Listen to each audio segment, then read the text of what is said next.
Muito boa noite, ou boa tarde, neste caso no Brasil, de onde são os nossos convidados de hoje. Bem-vindos a mais um direto, um live aqui na Quarentena da Bola, mais um momento da Quest Sport Solutions, que é também o denominador comum entre mim, o Lucas e o Julian Tobar, porque os três tivemos e temos o privilégio de fazer parte da família de formadores da Quest, o Lucas e o Julian nos cursos que a Quest também já levou até ao Brasil, e eu nos cursos aqui realizados em Portugal, nomeadamente nos da direção desportiva.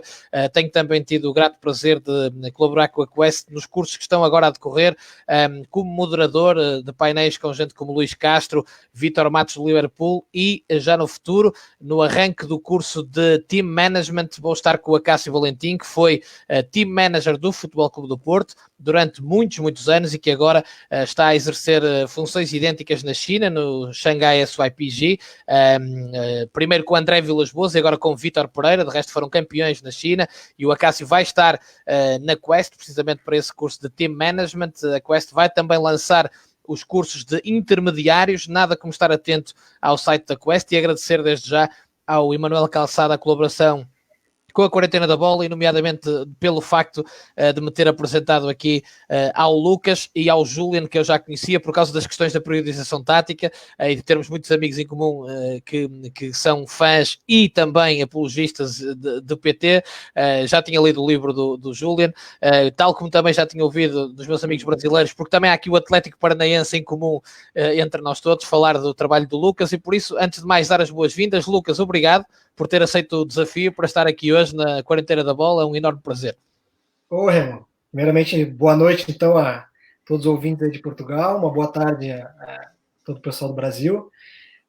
Muito feliz aí com o convite de poder participar, né, da Quarentena da Bola, né, um programa muito conceituado, e fico muito feliz aí de poder estar participando e trazer um pouquinho, compartilhar um pouquinho da nossa experiência, né, do nosso cenário aqui no Brasil. E agradecer o convite feito por si, pelo pessoal da Quest. Então, me sinto muito feliz e honrado em participar desse momento.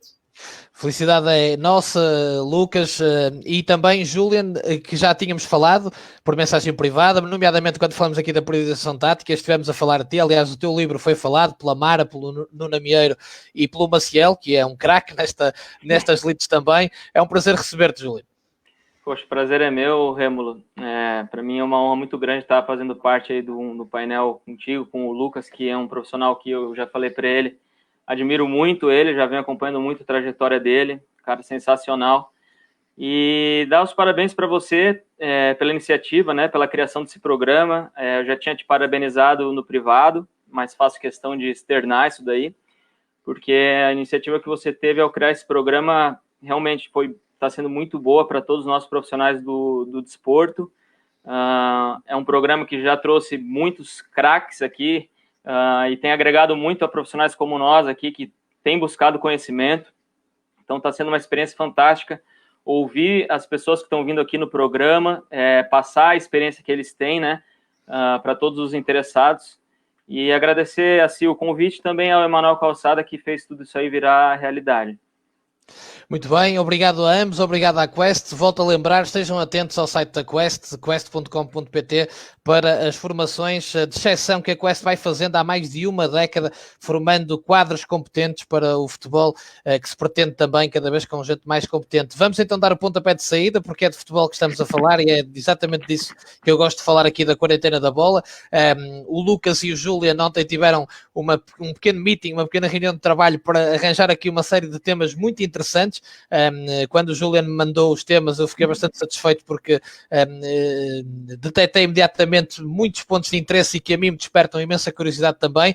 Vamos ao primeiro: identificação, prospecção e desenvolvimento do talento, tendo em conta o contexto do clube, isto é, a instituição e o modelo de jogo. Há aqui também os contextos históricos, o próprio ADN ou DNA do clube, da forma como joga e porquê.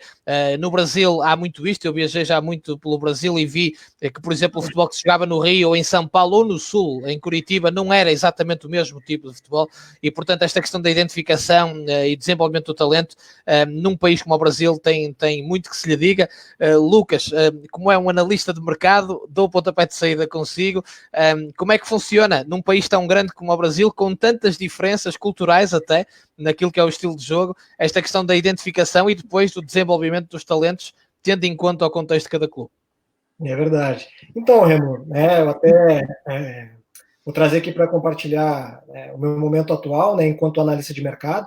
É a função que eu comecei a exercer esse ano no Palmeiras. Eu tenho a maior parte dos meus anos de atividade como analista de desempenho, e nos tempos para cá, principalmente, né, da experiência que eu tive na Europa o ano passado, na equipe do Ludogorets, eu comecei a trabalhar também um pouco com essa área mais voltada ao scouting, ao mercado, paralelamente ao desempenho, e ao retornar ao Brasil, eu estou nesse foco agora desse viés da análise do mercado, né, de prospecção e identificação de talentos, né. Então, hoje eu trabalho num viés mais voltado ao profissional, mas trabalho num clube que preza muito pelo processo integral, né, que começa do profissional e atende todas as demandas da formação como uma visão única de futebol, né. Então, quando a gente fala em prospecção, identificação, desenvolvimento, eu acho que eu considero que o clube ter um processo bem estabelecido e com o norte, né, bem definido, eu acho que é um ponto-chave aí para se iniciar um processo, né. Eu costumo identificar que existem algumas etapas para a gente cumprir esse processo e poder contribuir com as demandas, as necessidades de uma instituição, né. Então, levando para o viés do mercado e fazendo algumas relações com o trabalho mais específico do Julián, né, no caso no contexto de treino e jogo, eu acredito que o primeiro ponto dentro de uma análise num clube, né, uma primeira etapa, é a gente se atentar a um diagnóstico. O que seria esse diagnóstico? É a gente entender qual é o contexto atual do clube, né, quais são os objetivos que o clube tem a curto, médio, longo prazo, né, qual é o momento histórico que o clube possui, qual é a sua cultura, filosofia, né, onde está e onde quer chegar. Eu acho que isso é fundamental.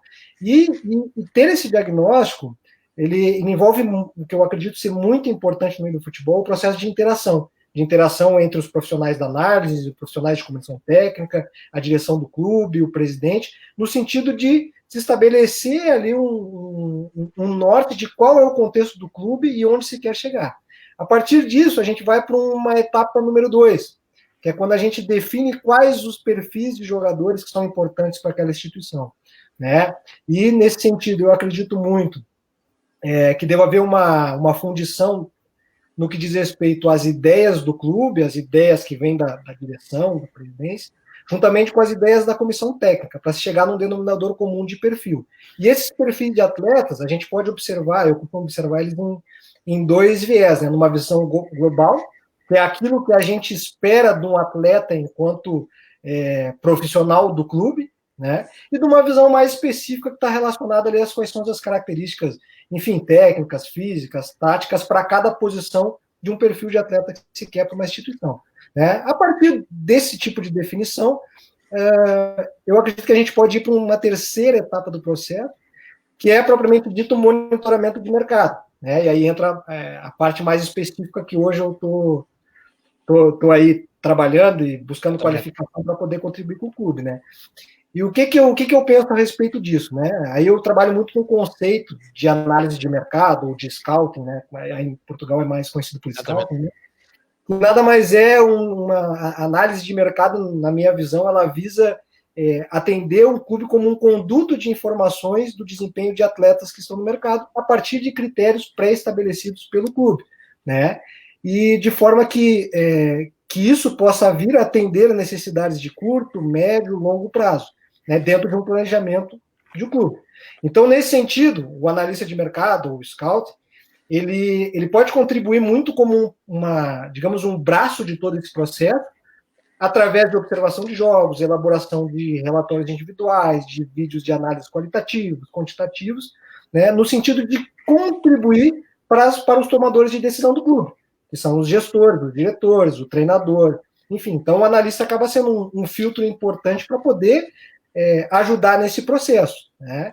Então, Lucas, mas o analista pode contribuir também para desenhar o perfil? Ou convém que seja a comissão técnica a desenhá-lo e o analista dar algum input? Como é que tu vês isto? Eu vejo que é uma parte de uma construção coletiva, né? Então, aqui o analista ele tem conhecimentos e competências, e dentro desse debate, dessa interação, né, tendo o norte do treinador, que é um líder, ou do presidente ali, que é o gestor total da instituição, eu acho que ele pode contribuir, principalmente levantando aspectos que possam servir para o debate e possam ser todos ali chegar no denominador comum, né, para se definir um perfil padrão para a equipe. Então, eu acho que eu sempre costumo dizer que dentro das instituições, esse processo de relação de confiança, de desenvolvimento de uma relação de confiança, de respeito às competências dos profissionais, eu acho que todo mundo acaba ganhando, né, dentro desse processo. E hoje vivo uma realidade que permite o desenvolvimento e as capacitações dos profissionais nesse sentido. Lucas, eu até lhe vou pedir, daquilo que puder revelar, como é lógico, um exemplo de como é que se traça o perfil, por exemplo, para o Palmeiras. Então, assim, no primeiro momento, a gente procura tentar entender o que é a cultura do clube, o que no processo histórico do clube os grandes jogadores do clube, né, representaram, o que teve de representatividade que possa também servir como um exemplo positivo para a gente conseguir traçar determinadas metas. Então, vou te dar um exemplo. Imagina que entendeu-se que o atleta tem um perfil extremamente competitivo numa visão macro, seja um norteador. Eu posso conjecturar, né, não estou no cenário do Barcelona, mas talvez no Barcelona a qualidade técnica de jogo seja um norte de uma visão global, digamos assim, né? Então, eu acho que nesse sentido, avaliar o processo cultural histórico do clube, né, e entender onde o clube está e onde o clube quer chegar, qual é o tipo de jogo que a equipe quer jogar também, quer buscar, eu acho que é fundamental. E aí o clube tem muito mérito de trazer profissionais que tenham, né, entrem dentro dessa lógica, contribuam a partir dessa lógica, né, com a sua vivência, com a sua experiência, e todo mundo, através do debate da construção coletiva, eu acho que faça importante para o clube definir um norte, definir um caminho de perfil, certo? E aí, definindo isso, eu acho muito importante a gente definir 2 passos, né? Saber o que procurar, ou seja, qual tipo de atleta que a gente, né, que está no mercado, avaliando, a gente vai procurar para poder monitorar, para poder criar os nossos bancos, enfim. E, da mesma forma, saber onde procurar, que seria a gente conseguir definir mercados-alvos, né? Mercados-alvos que estejam, muitas vezes, ali alinhados ao nosso contexto, né? Então, nesse sentido, os departamentos de análise, eles acabam tendo esse norte, desenvolver ali as suas metodologias, ou seja, criar determinados padrões para constituir as suas bases de dados, as suas listas de monitoramento, né? Hoje é chamado de shadow lists, ou listas sombras, né, para a gente definir ali perfis de atletas, né, poder também fazer um filtro de muitos atletas que chegam no clube por indicação, para a gente poder dar um parecer, e tudo isso através daquilo que eu chamo de indicadores, né, a gente conseguir traçar indicadores de desempenho que possam nos levar ali a ter um parecer mais próximo daquilo que a gente pode projetar, um atleta que a gente está prospectando, projetá-lo dentro do nosso cenário. Então, o que a gente faz é sempre, né, o nosso treinador aqui, que é uma grande referência, ele usa muito essa expressão. Vamos observar e projetá-los dentro do nosso cenário. Por isso, eu vejo que dentro desse processo todo, é fundamental a gente trabalhar com a contextualização da análise, né? A gente observar atletas dentro do contexto que ele está inserido, sob que condição o desempenho dele ocorre naquele determinado contexto, e a partir daí a gente conseguir fazer uma relação com o nosso contexto, né? Então, por exemplo, uma das possibilidades é a gente monitorar ou seguir determinados atletas que atuem em equipes em determinados níveis competitivos que tenham uma relação com o nosso estilo de jogo, com as nossas ideias de jogo. E até as regiões do Brasil, não é? Que possam ter mais a ver o estilo de jogo. Há certas regiões do Brasil, por exemplo, mais parecido com aquilo que se joga em São Paulo, não é? Isso, é uma possibilidade. Aí te trago até um exemplo de uma situação que eu vivenciei quando eu estava trabalhando no Grêmio, né? Há 2 anos atrás. Eu trabalhei justamente no período que o Arthur do Grêmio foi vendido para o Barcelona. Vou fazer um exemplo simples. E à época, o Grêmio estava numa fase de um desempenho muito vistoso aqui no futebol brasileiro, tinha ganhado a Libertadores e tudo mais, e tendo uma proposta de jogo, um estilo de jogar muito semelhante ao do Barcelona. Então, tendo uma visão de fora, conjecturando, o Arthur, dentro das características que ele apresentava, dentro de um contexto do jogo que poderia ter uma relação com o Barcelona, possivelmente uma adaptação dele no cenário do Barcelona, naquele contexto, poderia ser mais fácil né, até pela qualidade dele, mas pelo aquilo que ele vinha sendo exposto nas competições, na rotina de jogo. Então, foi um exemplo que me marcou muito, assim, sabe, em termos dessa relação contextual entre qualidade, características e o contexto coletivo que ele se encontra, até porque o futebol a gente tem que chegar como um jogo coletivo, né, e como que é o desenvolvimento dessa individualidade dentro de um contexto coletivo. Então, esses aspectos eu acho fundamental ali a gente ter como filtros aí para a gente ir organizando o nosso trabalho. E assim, né, a gente acaba hoje cada vez mais dentro dos departamentos se abastecer de diversas ferramentas que facilitam o nosso trabalho, né? Então hoje é cada vez mais comum, nós temos aí acesso de diversas plataformas como a Scout, o Instat, ou empresas prestadoras de serviços, que nos fornece uma gama de informações, seja quantitativas como em forma de vídeo, para a gente poder organizar o nosso filtro de análise, né? Nos dá condição aí de fazer uma análise mais profunda, mas acima de tudo trazer esse tipo de análise para o nosso dia a dia com as pessoas que a gente está envolvida, para a gente levantar a discussão e todo mundo participar e a gente pegar ali um denominador comum ali do que são as necessidades, demandas, prioridades do clube, né?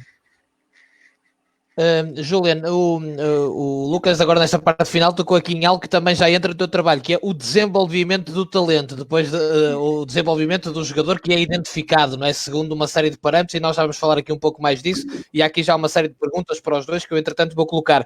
Mas como é que olha o treinador para esta questão, não é? Da identificação, da prospecção e depois nomeadamente do desenvolvimento do talento?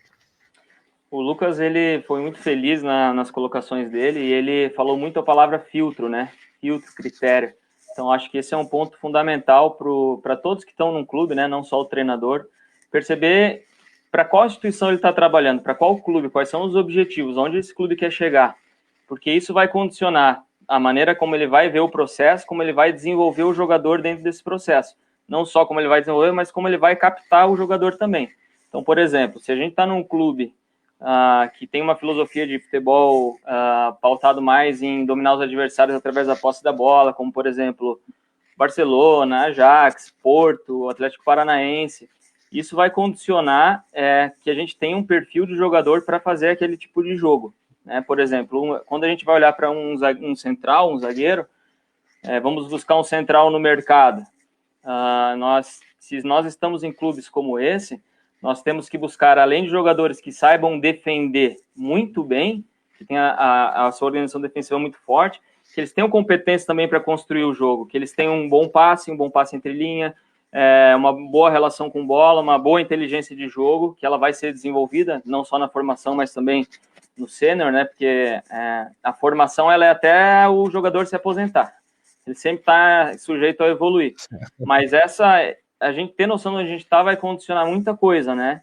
E não quer dizer que tem o certo, que tem o errado, até porque, por exemplo, a gente pega falando de centrais, o Leicester City foi campeão inglês há pouco tempo atrás, sendo que a dupla de centrais era o Wes Morgan e o Ruth, que são jogadores que são mais pesados, mais corpulentos, muito fortes na organização defensiva, mas na organização ofensiva, né, com a posse da bola, eram zagueiros mais simples, né? Buscavam não se complicar. Então, isso não quer dizer que é certo, que é errado, mas te condiciona a maneira como tu vai gerenciar o processo, né, a questão do contexto, do modelo de jogo, e como tu vai captar, entendeu? Então, acho que isso é um fator determinante. E depois, tendo como o clube sabendo aonde ele quer ir, isso vai também dar uma série de diretrizes para a equipe técnica. Então, por exemplo, nós vamos pegar o caso do Porto, que é um clube que se baseia muito em atacar o adversário, jogar no campo do adversário.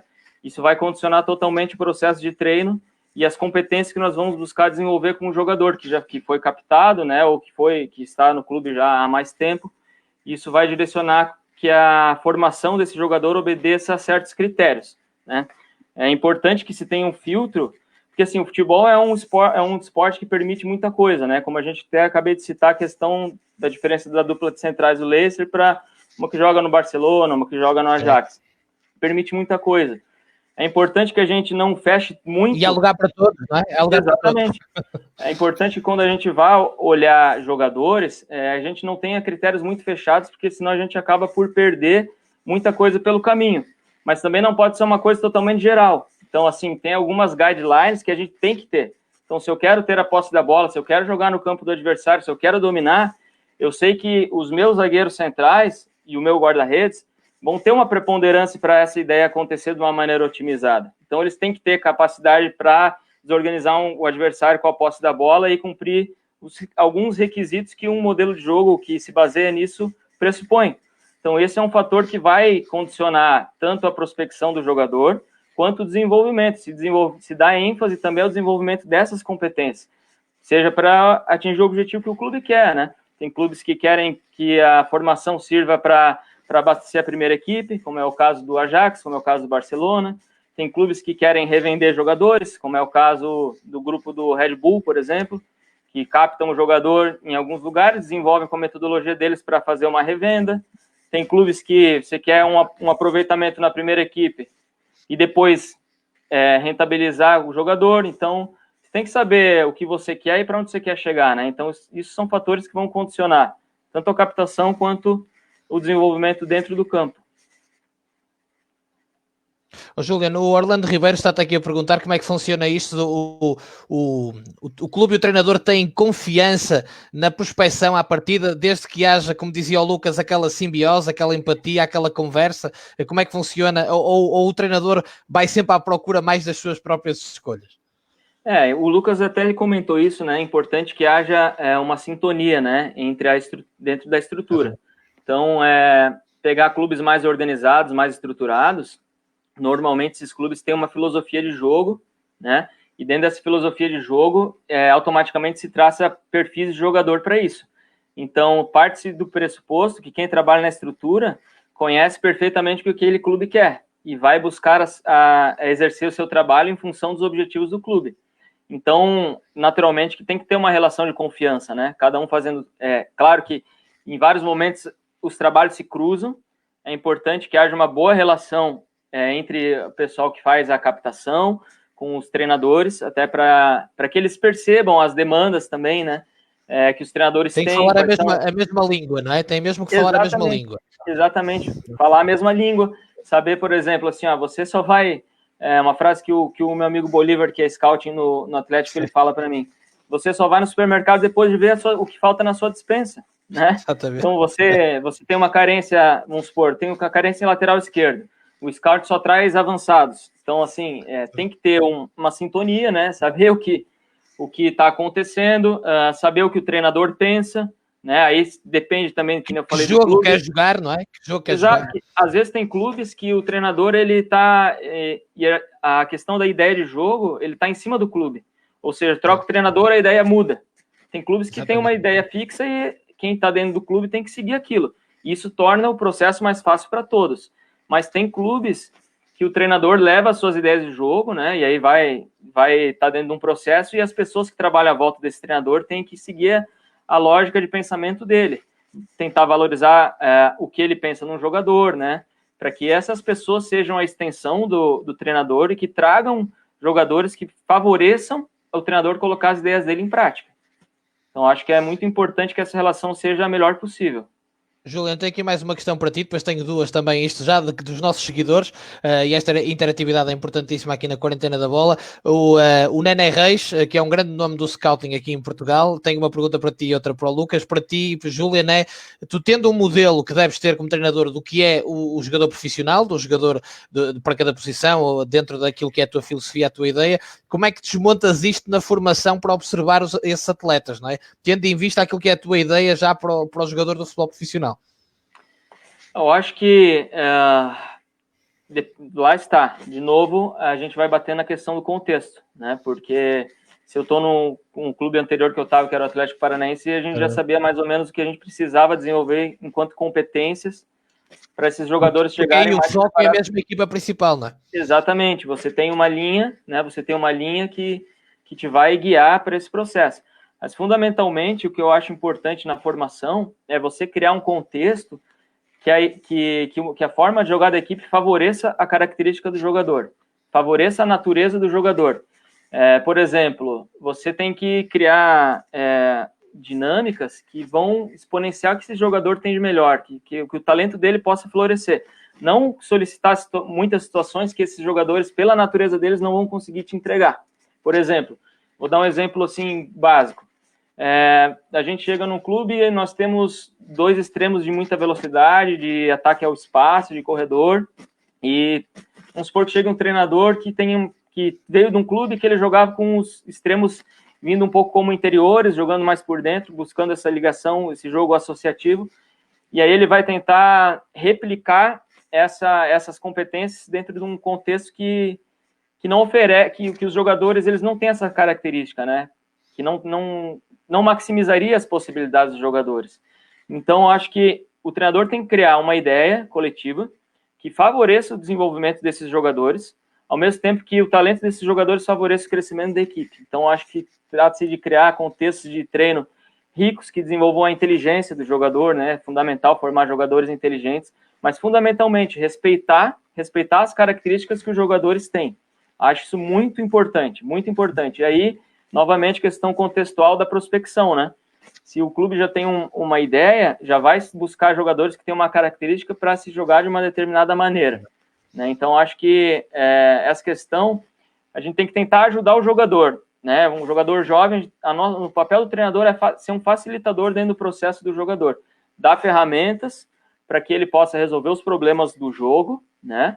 E que ele possa se desenvolver a todos os níveis, não só na questão técnica, na questão de entendimento de jogo, mas também o aspecto mental, que eu vejo assim que é um aspecto que às vezes é um pouco negligenciado, assim, como preocupação. Desenvolver capacitações nele de resiliência, de enfrentamento de adversidades, dar consciência no jogador que para ele ser um jogador profissional, ele tem que pagar um alto preço para chegar lá, então ele vai ter que abrir mão de muita coisa, ele vai ter que trabalhar muito duro para chegar. Então, tentar formar o jogador em todas as suas esferas, né? Mas criar contextos que a gente possa, a partir de um talento que esse jogador tem, favorecer que esse talento ele se desenvolva da melhor maneira possível. Não acredito, por exemplo, em pegar um jogador com uma característica diferente do que se pretende e achar que o treino por si só vai transformar completamente o jogador. É uma junção do que ele já tem para o que ele potenciar, na realidade é para o potencial que ele apresenta. Ora bem, Lucas, 2 questões então para ti antes de passarmos ao próximo tema. O Nuno Souza pergunta, sendo o Brasil um país tão grande, como é que é feito o scouting, por exemplo, no Palmeiras? Quantas pessoas trabalham para o clube de forma a estarem sempre em cima dos melhores atletas? Certo. Aqui a gente tem um procedimento que eu acho muito, muito interessante, que a gente conta com a colaboração de muitos profissionais de dentro do clube. Então, hoje, eu como analista de mercado, o clube me propôs desenvolver um projeto e coordenar profissionais de dentro do clube. Quem que são esses profissionais? Treinadores da formação, auxiliares técnicos, analistas, próprios observadores. E, nesse sentido, a gente, a gente estabeleceu alguns mercados-alvos, né? Então eu acabo ali fazendo uma gestão com eles de distribuição de jogos, criar um modelo de relatório, né? Trabalhamos muito na questão dos parâmetros de observação para cada posição, o que chama atenção e tal. Então conseguimos criar um fluxo de interação e de compartilhamento de informação, de jogos e competição que a gente analisa, né? E isso tudo vai alimentando o nosso banco de dados. Tendo essa alimentação nossa base de dados, a gente vai discutindo e apresentando algumas situações ali para a direção, para a comissão técnica, conforme necessidades ou conforme projeções de médio e longo prazo, enfim, para a gente poder ir monitorando, porque realmente uma pessoa sozinha é uma grama muito grande de jogos, de análise, enfim. Então a gente tem esse primeiro filtro nessa relação de profissionais, e é muito bom porque também valoriza os profissionais que estão no clube. Eu digo, né, a gente conversa muito entre nós, assim, acaba sendo uma via de mão dupla, porque ao mesmo tempo que todos estão colaborando para o clube ali em termos, né, de observar atletas no mercado e tal, eles também estão ganhando em termos de conhecimento, né, de analisar diferentes estilos de jogo, diferentes escolas e tudo mais. Então isso acaba sendo bem interessante, todo mundo ganha. E claro, temos o norte ali, além da nossa gestão, do nosso treinador, que é o grande líder que reúne com a gente, que, né, passa ali orientações em termos de diretriz, de necessidade, de norte. Então a gente vai alinhando esse processo dessa maneira. Então tem sido, né, um momento. A gente começou isso em janeiro agora, né, momento que eu comecei a trabalhar aqui, desenvolver esse projeto mais a fundo. Tivemos esses 2 meses, agora estamos parados em função da pandemia, né? Mas foi um start muito bacana, né? Nesse sentido. E tem 2 viés também de análise que a gente pode discutir, né? Que muito perguntam. O viés da análise por vídeo e o viés da análise in loco, né? Então, hoje através daquelas peneiras, não é? Que se traz os vários jogadores das várias partes do Brasil e se observa no contexto do clube, não é? No caso, assim, pensando no nível profissional, isso não vai acontecer. Vai ser mais. Já falava na base, não é? Mais na base. É mais profissional de acompanhar realmente em determinados países, determinadas cidades, jogos ao vivo no estádio, né? E trazer um olhar mais da realidade direta do jogo. Né? Então tem muita gente que pergunta assim, tem muita diferença entre tu ver o vídeo, tu ver a observação em loco. Eu penso assim, o vídeo ele é muito importante como um primeiro filtro, né? Então a gente consegue ter uma acessibilidade muito mais fácil a ter uma gama enorme de vídeos, seja de jogos, seja de imagens individuais dos atletas, tudo mais. A partir de um momento ali que a gente conseguiu definir algumas situações, aí, beleza, vamos fazer uma observação em loco para a gente, né, consolidar ali algumas coisas que a gente viu, ou ver situações a mais que possam fazer sentido aí dentro dessa análise mais global do atleta. Exemplo, como é que ele se comporta em relação a circunstâncias ali de pressão da torcida, ou de relação com a comissão técnica durante o jogo, alguns detalhezinhos simples que a gente pode acrescentar também dentro daquela nossa visão do todo do ser humano enquanto atleta, né? Lucas, outra questão aqui do Nané Reis para ti estás há 2 meses do Palmeiras, já tiveste estas reuniões, estas conversas, traçar o perfil, mas se te perguntassem qual é o ADN, o DNA do Palmeiras em questão de jogo, qual seria a tua resposta? Olha, eu diria assim, hoje cada vez mais o Palmeiras é visto e é considerado por quem está ali dentro, quem está fora, como uma equipe muito impositiva, né? Uma equipe que joga muito para frente. O nosso treinador que chegou agora veio também com abraçar esse projeto de ter uma equipe que tenha muita imposição no jogo, né? Que seja uma equipe que jogue muito para frente, que seja muito vertical, que seja muito competitivo. Eu acho que esses indicadores, né, que é trazido à tona e que nos fazem refletir, trocar ideias e a partir dali traçar determinados parâmetros, né, esmiuçar mais parâmetros que possam garantir ali determinados pareceres que vão ao encontro dessa ideia macro do nosso treinador. Eu acho que isso pode ser considerado assim algo mais voltado para esse perfil geral, né? Então, claro que eu comento, né? Então, é muito importante a instituição ter clareza disso, mas também o nosso líder enquanto, né, aquele que desenvolve o processo de treino, o Julián pode, né, concordar comigo ou não, mas é aquele que desenvolve o processo do treino, né, que traz ali as condições para aquilo acontecer aos atletas, ele comprando a ideia e trazendo esse seu modelo e colocando no dia a dia da prática, eu acho que é muito importante aí para a gente conseguir acompanhar, ter esse feedback dele e poder atender as demandas da melhor forma possível, né? Juliano, chegou aqui outra questão que te vou pedir a ti para responder, do Orlando Ribeiro, e depois passamos para o segundo tema. Como é que trabalham os clubes brasileiros? Tens essa experiência também com os pais dos atletas? Aqui em Portugal é um grande problema, vou já dizer, vocês aí no Brasil também vais dar a tua opinião. Disse o Orlando, esses pais veem nos guris, nos meninos, uma oportunidade de melhorar a sua vida, da família, como acontece aqui também. Cara, muito boa essa pergunta. Depende do clube, né? Nos clubes que eu venho trabalhando, o contato com os pais não fica tanto a cargo do treinador, a cargo de outras pessoas. O que é bom. Exatamente. Busca-se blindar o treinador, né, para que ele não tenha esse contato, aí fica mais a cargo de supervisão, coordenação. Mas realmente, aqui no Brasil, a gente acaba tendo esse viés, né, da questão social. Então, muitas das vezes, o jogador, ele tem... Isso acaba sendo ruim e, ao mesmo tempo, acaba sendo bom. Ao lado da ambição, não é? De vingar, e ao lado da pressão. Exatamente. O jogador, ele tem muita fome, ele tem muita gana, então ele tem um índice, o jogador brasileiro, na formação e também no profissional, tem um índice de trabalho muito grande. Gosta de trabalhar, quer trabalhar, absorve muitos conceitos, sabe que precisa daquilo, né? Então, isso acaba condicionando ele a ser um profissional desde cedo e dar tudo de si, e isso acaba sendo um grande facilitador do seu desenvolvimento, né? E também isso também acaba fazendo com que o jogador ele busque estar jogando sempre que possível, né? E uma paixão pelo jogo, uma coisa vai levando a outra. Mas realmente a gente tem alguns casos de pais que colocam uma pressão muito grande em cima do filho. Isso acontece muito também, infelizmente, às vezes é um pai que tentou ser jogador, não conseguiu, e aí coloca no filho dele a realização de um sonho que era dele, né? E acaba gerando uma pressão muito grande para o garoto. Dentro do processo de formação dele, né? O que é prejudicial, que pode ser prejudicial, né? Às vezes ele não vai aceitar algumas situações, às vezes ele vai ter uma pressa excessiva de conseguir atingir os objetivos dele, porque é da família, né? A família depende disso. A gente vê jogadores que no Brasil a gente tem muito esse viés no cenário assim, dos grandes clubes.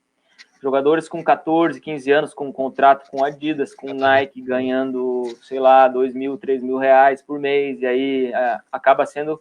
Eu já vi casos de jogadores perde sufoca a certo momento, não é? Exato, porque aí começam a vir outras distrações também, mas falando da questão dos pais, eu já trabalhei com jogadores que estavam numa condição de contrato de formação, né, um contrato amador, ganhando uma ajuda de custo, e aí teve um grande desempenho, acabou tendo um contrato profissional, né, ganhando aí, sei lá, 2, 3 mil reais, e o pai parou de trabalhar. Então, é complicado, é algo que acontece que nós, como treinadores, temos que estar atentos. E os clubes também, não é? Porque isso pode ser um enorme constrangimento no desenvolvimento de um talento, atenção, não é? Exatamente, aí entra naquele aspecto das capacitações mentais que eu tinha colocado, né? Porque são muitos fatores que podem distrair o jogador a atingir seu objetivo. Sem dúvida. Vamos entrar aqui no segundo tema, que nos leva aqui para duas áreas diferentes, análise quantitativa e qualitativa, isto no processo de captação, prospecção e depois no desenvolvimento do jogador, ou seja, em processo de treino. Vamos começar no processo de captação e de análise e de prospecção com o Lucas. Portanto, como é que se processa esta análise quantitativa e qualitativa no processo de captação, Lucas?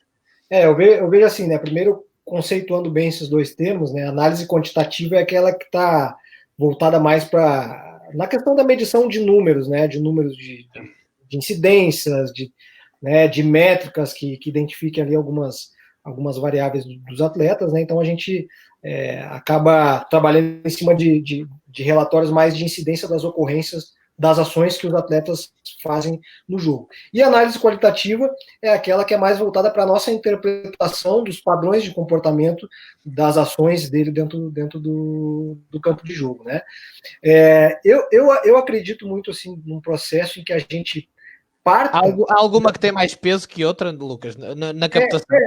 Na minha visão, eu penso assim, ó, que a gente partindo de uma análise qualitativa, certo? Daquela nossa interpretação do que a gente observa, do que a gente identifica enquanto ações dos atletas no jogo, sobre que condições essas ações atletas, sobre, né, como é que funciona a tomada de decisão deles sobre diferentes contextos, pressionado ou não pressionado, por exemplo, né? Eu acho que esse tipo de análise ela vem anterior. Eu acho que a gente tem mais, digamos assim, mais pareceres de análise quando a gente consegue partir desse viés qualitativo, de observar, de analisar, de ver, de discutir, para depois trazer o aspecto quantitativo. E quando trazer o aspecto quantitativo do atleta, a gente poder contextualizar esses números de acordo com aquilo que a gente está observando. Certo? Então, vou trazer um exemplo muito simples, né, de uma vivência que eu tive até como analista de desempenho. Né? Então, num determinado momento, numa determinada equipe, um treinador chegou para mim e comentou: Lucas, pô, cara, estou identificando que o nosso meia, toda vez que ele recebe a bola numa situação ali de construção do ataque, ele não está dando seguimento na jogada, ele erra um passe, ou ele perde a bola e tal, e está sendo um padrão isso, dentro daquilo que a gente está observando. E realmente, a gente concordou, a gente viu os vídeos ali e tudo mais, né? E aí veio a seguinte pergunta, né? O que pode ser feito para a gente poder conseguir corrigir isso, mostrar para o atleta e colocar numa situação de treino para que ele possa melhorar naquele aspecto, né? E a gente consiga progredir ali para chegar até o terço final com a bola passando por ele, que é um cara que tem muita qualidade. E a partir do momento que a gente começou a fazer uma análise mais qualitativa sobre os porquês que aqueles números de erros aconteciam com frequência, a gente conseguiu identificar o quê? Pô, grande parte das ações, ou maior parte das ações que ele recebe a bola e ele perde, ele não dá seguimento, ele está sob pressão e está de costas para o marcador dele. Então, peraí, o problema não era no número de erros dele de perda de bola e passe, de tomada de decisão, mas sim na maneira como ele estava se posicionando para receber aquela bola, entendeu? Então, nesse sentido, o que foi levado para o campo de treino? Algumas situações de treino que ele pudesse entender melhor determinados espaços vazios e com perfil de corpo para receber orientado para frente, para ele poder dar o seguimento para a jogada. Então, se a gente se baseasse só na análise quantitativa ali da quantidade de erros que ele estava tendo, talvez a gente não conseguisse chegar no real problema que a gente identificou a partir da interpretação dos acontecimentos. E quando a gente leva isso para o mercado, eu penso da mesma forma. A gente partir de uma visão mais qualitativa de interpretação de qual contexto que o jogador está atuando, de como ele está se comportando, o que ele tem mostrado em termos de características que possam ter a ver com as características do nosso modelo de jogo, e posteriormente a gente pode contextualizar aquilo que a gente recebe de informes numéricos, e até aqui eu trago uma vivência que eu tenho tido recente, no uso mais até de métricas de desempenho, né? Eu não sei se usam esse mesmo conceito em Portugal, né? Então, a gente traça algumas métricas que até não são tão usuais contra aquelas comuns de passe, recuperação, de bola, finalização, mas algumas métricas que vão mais ao encontro do nosso modelo de jogo. Então, um exemplo, uma velocidade de circulação de bola, um percentual de recuperação e pressão após 5 segundos após a perda, né? O real perigo de gol criado, por exemplo, um atacante. Então, alguns elementos que possam ali agregar a nossa análise qualitativa. E agora eu vou te trazer um último exemplo, tá? Antes de passar a palavra, de uma situação que ocorreu também numa outra circunstância, onde eu fui observar um atleta que, quando a gente observava os números dele, um atacante, era um cara que tinha, acho que, não lembro exatamente, mas imagina que ele tivesse em torno de 20 gols em 20 jogos, né? Um número altíssimo, né? Parece um cara extremamente artilheiro. Legal, quando a gente ia fazer a análise qualitativa dele, a gente começou a observar o quê? Que grande parte desses gols, um número percentual alto, foi em situações que ele jogou contra equipes que estavam num nível de tabela muito baixo, que não estavam brigando por nada da competição, eram equipes no rebaixamento. Quando a gente foi estudar o tipo de gol que ele estava realizando, foram situações que não exigiam uma cognição, digamos assim, de extrema para ele chegar naquele objetivo, ou seja, a gente poderia contextualizar esse número na expectativa de gol, numa métrica, né, o real perigo de gol que ele realmente estava criando, para a gente chegar à conclusão que, em situações que esse atacante foi exposto a um nível de dificuldade muito maior, que talvez fosse um nível de dificuldade que a gente possa encontrar no nosso cenário, esse jogador não performou de acordo com aquilo que o nosso contexto exige. Entendeu? Então, nesse sentido da gente poder contextualizar os números com uma análise mais macro, levando em consideração certos indicadores do nosso modelo de jogo. Então, acho que é dessa maneira que a gente tem que levar. Não que seja o certo, mas é uma maneira que tem visto assim mais... que tem me trazido... Tem um fio condutor, né? Tem me trazido melhores informações até para eu levar para o debate, né? Para eu não ter uma decisão final sobre o parecer dele, mas eu trazer esses elementos para o debate com o nosso treinador, com os nossos gestores e tal, e todo mundo ali, né, conseguir discutir e ter um nível maior de detalhamento de informação.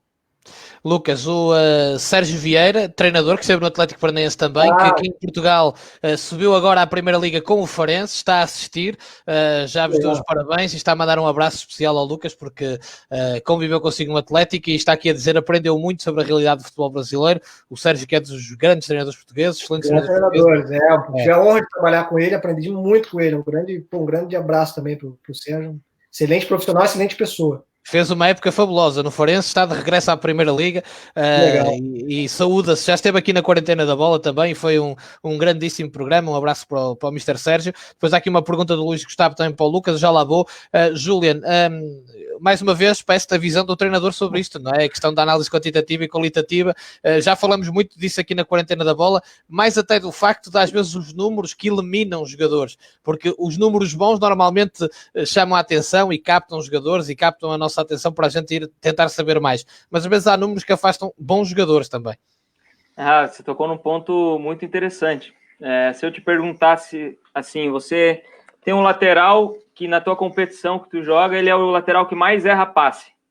que você me diria desse jogador? A partida arrisca-se, não é? Esse jogador é o Alexander-Arnold, do Liverpool. Exatamente. Eu estou fazendo parte de um grupo aí de discussão e o Manuel Fonseca trouxe esse tema e esse exemplo, que eu achei muito interessante e vem muito para contribuir com essa discussão nossa.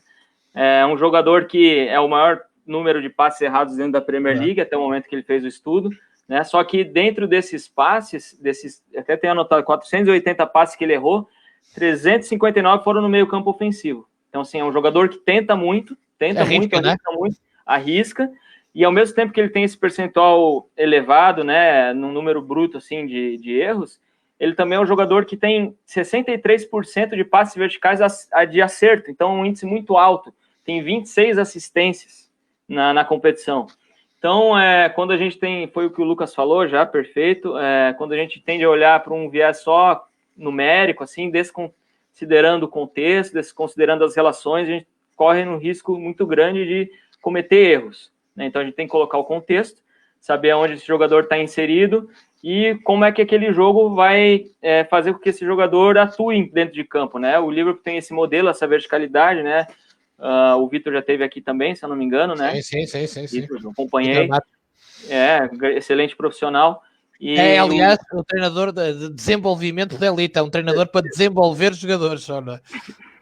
E o Arnold tem isso porque o Liverpool também faz ele jogar dessa maneira. E tem um número elevadíssimo de assistências, né? Também porque ele passa a bola pro Mané, pro Salah, pro Firmino. Se eu sou lateral, se eu sou um meia, eu passo a bola pro Ronaldo, pro Romário. Na minha chance de ser um grande assistidor é muito grande, né? Diferente de eu passar para um outro avançado qualquer. Então, essa questão... Com perna de pau, não é? Já seria... exatamente. Então, aquela ação que vem antes da minha, a que vem depois, também vai condicionar os meus números, né?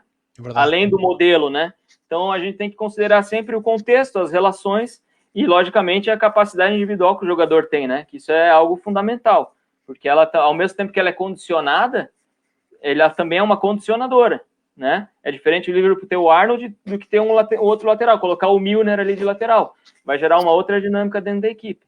Então, é sempre importante ter isso em alta consideração.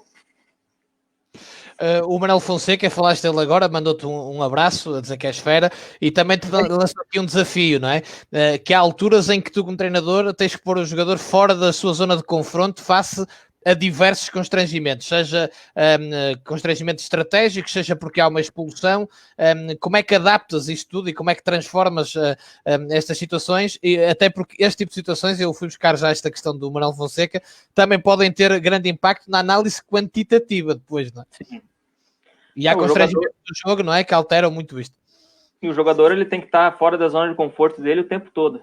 A partir do momento que a gente detecta que um jogador ele tá muito tranquilo, a gente tem que criar alguma coisa em treino, criar alguma situação que a gente vá desconfortar esse jogador, porque normalmente as pessoas, quando elas saem da zona de conforto, é onde tem o crescimento, né? Normalmente é isso que acontece.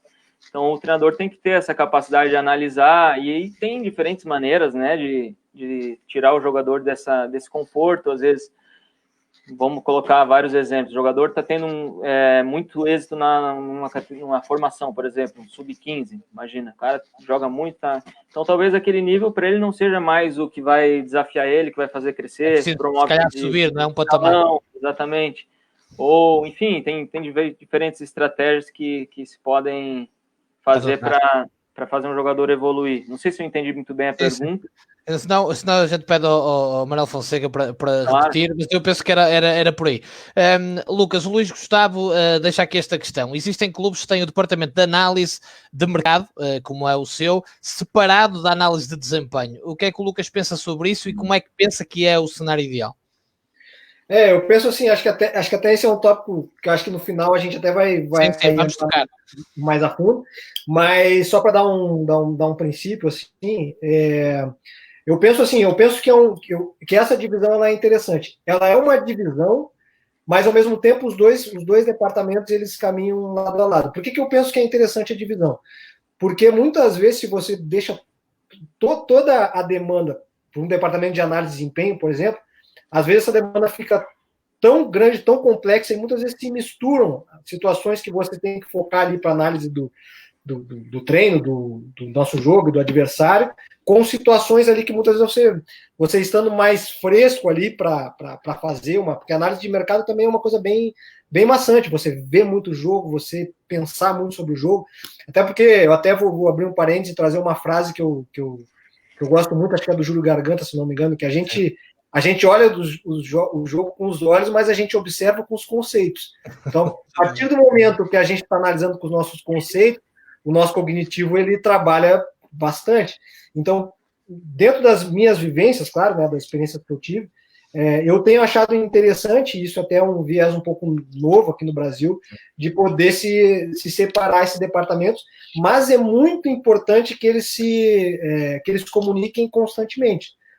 Muitas vezes, o departamento de análise de desempenho me passa, né, informações muito interessantes né, de como é que estão os processos, tudo mais, né, para eu poder organizar a minha forma de trabalhar, e da mesma forma o contrário, né, tudo que eu, né, tenho compartilhado com eles em termos de desenvolvimento e tudo mais, também acaba sendo importante ali na organização do trabalho deles. Então, eu acho que essa é uma parceria muito boa. Viu, Lucas? Viu? Assim, só um contributo, né, essa ideia. Segue mais ou menos a lógica que seria da equipa técnica, né? Ou seja, se tem uma ideia comum, se tem um objetivo comum, mas dentro desses objetivos tem atribuições específicas. Né? Então, justamente para isso, para que as pessoas possam rentabilizar ao máximo o seu trabalho. E por isso é que cada vez há mais equipas multidisciplinares nas várias áreas, não é? Porque realmente, quanto mais conseguir dominar várias áreas e houver a tal simbiose, empatia, comunicação, que é fundamental em qualquer estrutura, mais resultados se alcança. Júlia, no Manuel Fonseca acabou por mandar a pergunta bem mais estruturada e eu vou colocá-la aqui, o desafio de Manuel Fonseca. Portanto, há alturas em que é preciso tirar o atleta fora da zona de conforto e nem todos têm estrutura mental para abordagens em termos de jogar diferente, seja fruto da mudança de treinador ou então questões táticas ou estratégicas. Fruto da tua experiência e ideia, como é que acreditas ser uma boa ideia então para abordar o jogador e mostrar a necessidade de adaptação? É uma pergunta bastante complexa, né? Porque tem muitos cenários, né, que isso pode ser desenvolvido. Mas o treinador, ele, principalmente quando se joga, se trabalha, depende do contexto, né? A gente vai cair de novo nisso daí. Mas tem momentos que você tem que desafiar o jogador dentro do treino, criar cenários que levem ele ao desconforto. Até para ver como é que ele reage, não é? Esses estímulos, não é? Exatamente, ver como ele reage, você pressionar ele, né? Você gerar contexto de pressão no treino, você ficar cobrando ele, você daqui a pouco, poxa, tem um jogador, vamos colocar um exemplo, tem um jogador que ele é aquele, isso eu estou vivendo um pouco, tem um meia que é um meia clássico, que é um meia que não estava acostumado muito a marcar, que tudo que se encostava nele marcavam falta. Então, esse é um diagnóstico que a gente chega numa equipe. Esse jogador, ele pensa o jogo, ele interpreta o jogo de uma maneira que vai ser difícil para ele chegar no nível alto, né? Então, por exemplo, nele não marca falta. Então, o pessoal pode desce a lenha nele, não vai ser marcado falta. E aí, feedback com ele o tempo todo. Conversas e principalmente o contexto de treino, né?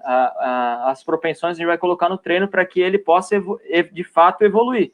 Então, por exemplo, criar situações, cenários que esse comportamento que a gente quer transformar, que, por exemplo, ele é um jogador que tem um pouco de dificuldade para marcar por falta de interesse, falta de vontade. Então, criar um contexto que esse jogador ele tenha que marcar muito, porque se ele não conseguir cumprir essa marcação, ele vai prejudicar toda a equipe dele. E aí a equipe dele cobrar ele por isso. Então, eu acho que é um misto de treinamento, de intervenções, de criar estratégias, tanto no treino como fora, para que esse jogador possa transcender. Sem dúvida, e isso é outro desafio para os analistas de mercado e para os scouts, às vezes detectarem esse trabalho que foi feito para se chegar a um certo fim, não é? E se realmente existiam essas fragilidades ou não, é um dos grandes desafios realmente, porque não se pode analisar treinos de outras equipas que não as nossas, a maior parte das vezes, não é?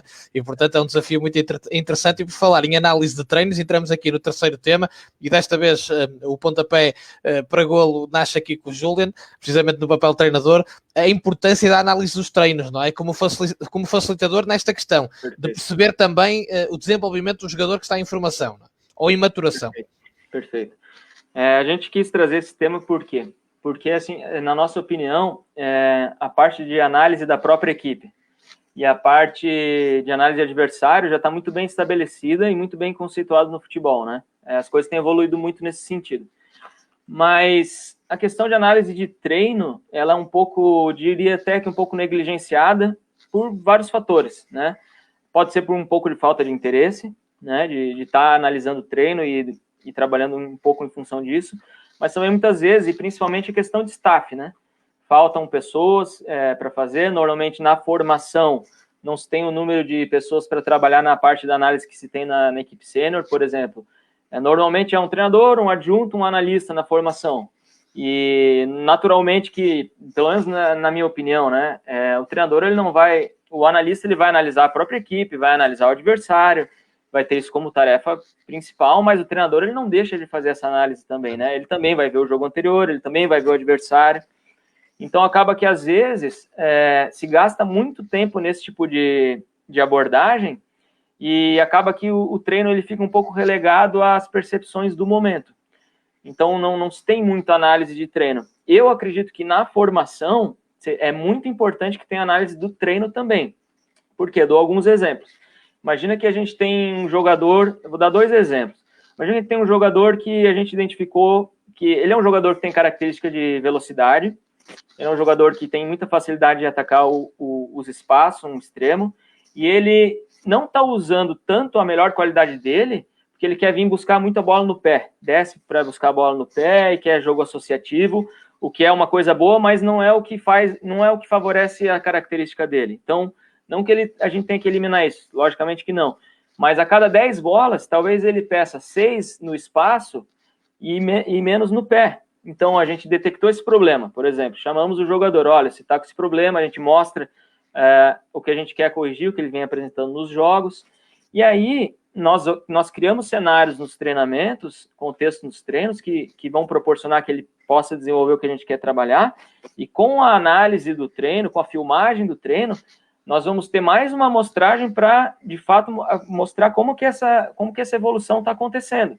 Então, o jogador vai ver, olha, a gente chama ele, por exemplo, o analista chama, faz um coaching com ele, olha, nessa situação do treino, o que você poderia ter feito? Olha, eu poderia ter feito isso. Bom, pronto, ótimo. Então, é mais um espaço que a gente vai ter para melhorar o jogador, né? Dei um exemplo aqui de um conceito.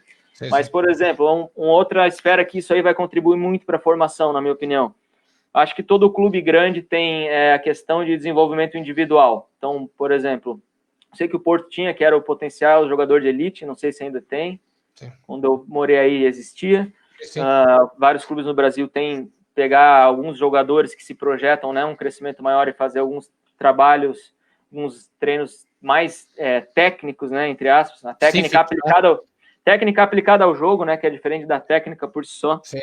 Mas e eu dou um exemplo claro como essa análise do treino ela ocorria. A gente tinha um central ano passado, e o treinador lá no Atlético era o Gustavo, um excelente profissional, que fazia essa parte de treinador individual. A gente tinha um central que até era um central de seleção brasileira, de base. Ele tinha muito problema em jogo aéreo, muito problema mesmo. Então, a gente fazia os treinos específicos da posição, a gente identificou a fragilidade que tinha que ser aprimorada com urgência, que era a questão do jogo aéreo defensivo, afastar a bola, né? Afastar cruzamento, afastar a bola frontal, até porque a gente é uma equipe que pressionava alto, então acabava que tomava muita bola, tentava bola nas costas, ou bola para ele fazer a disputa com o avançado. Então, houve o treino desse conceito de uma maneira individual e foi filmado. Todos os treinos eram filmados. E aí chamou-se o jogador, e aí se detectou vários problemas, que não era só a questão técnica, era a questão também da biomecânica dele, do movimento. A maneira como ele saltava, a maneira da passada dele. Então, isso aí eram aspectos que estavam prejudicando ele, foram mostrados, foram corrigidos, e isso fruto do quê? Fruto de gravar o treino e se analisar o treino. Então, eu acho que é uma área da análise que tem tudo para crescer, principalmente no cenário da formação. Lucas, como é que o analista olha para esta questão da análise do treino, não é? Tendo em conta o desenvolvimento do jogador. Eu acho que o Juliano foi muito feliz no que ele comentou, né? Eu penso que cada vez mais a análise ela tem um contributo extremamente importante dentro do processo de formação, até pela própria palavra, né? A gente está falando em formação do atleta, né? Então ele poder ter esse feedback, ele poder se visualizar, ele poder ser estimulado a refletir sobre aquilo que ele fez, né? Sobre aquilo que aconteceu no treino, sobre aquilo que pode do treino se projetar no jogo, eu acho que é fundamental para o desenvolvimento do processo de tomada de decisão dos atletas que estão sendo formados. Tem uma frase do professor Júlio Garganto que eu acho fundamental, que se encaixa muito com isso, que ele diz assim: o treino faz o jogo que justifica o treino.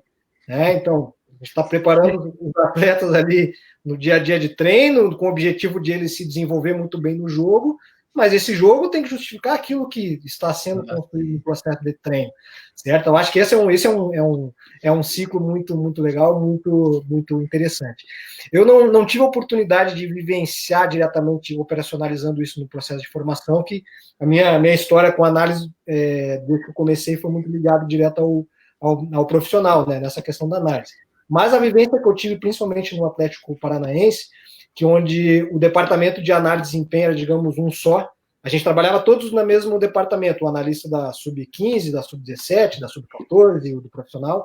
E isso era muito interessante, que de alguma forma eu acabava observando, vivenciando ali as dinâmicas e trocando ideias com os analistas que trabalhavam mais diretamente a isso.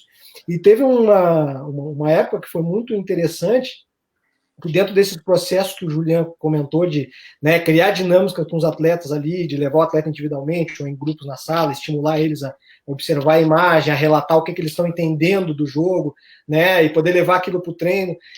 Teve uma experiência que foi muito interessante, que ao final de uma temporada, no final do ano, os analistas ali junto com a comissão técnica fizeram uma outra dinâmica com os atletas, trazendo situações que eles levaram aos atletas no início e ao meio da temporada, e eles identificaram ali como se fosse uma prova, digamos assim, entre aspas, mas eles identificaram como que, passado um determinado período, os atletas já conseguiam relatar com muito mais facilidade o entendimento de determinadas situações que vinham sendo aplicadas no treino. Então aquilo me marcou muito, assim, como que, né, de certa forma, a análise ela pode ser muito importante e contribuir para o processo de entendimento do atleta, do que ele está treinando, por que ele está treinando, o que aquilo tem relação com o jogo, né? E cada vez mais ele internalizando aquilo, desenvolvendo, ele vai ter uma naturalidade melhor e mais prazerosa de desenvolver o melhor potencial que ele tem no jogo. Eu acho que essa é a lógica do processo.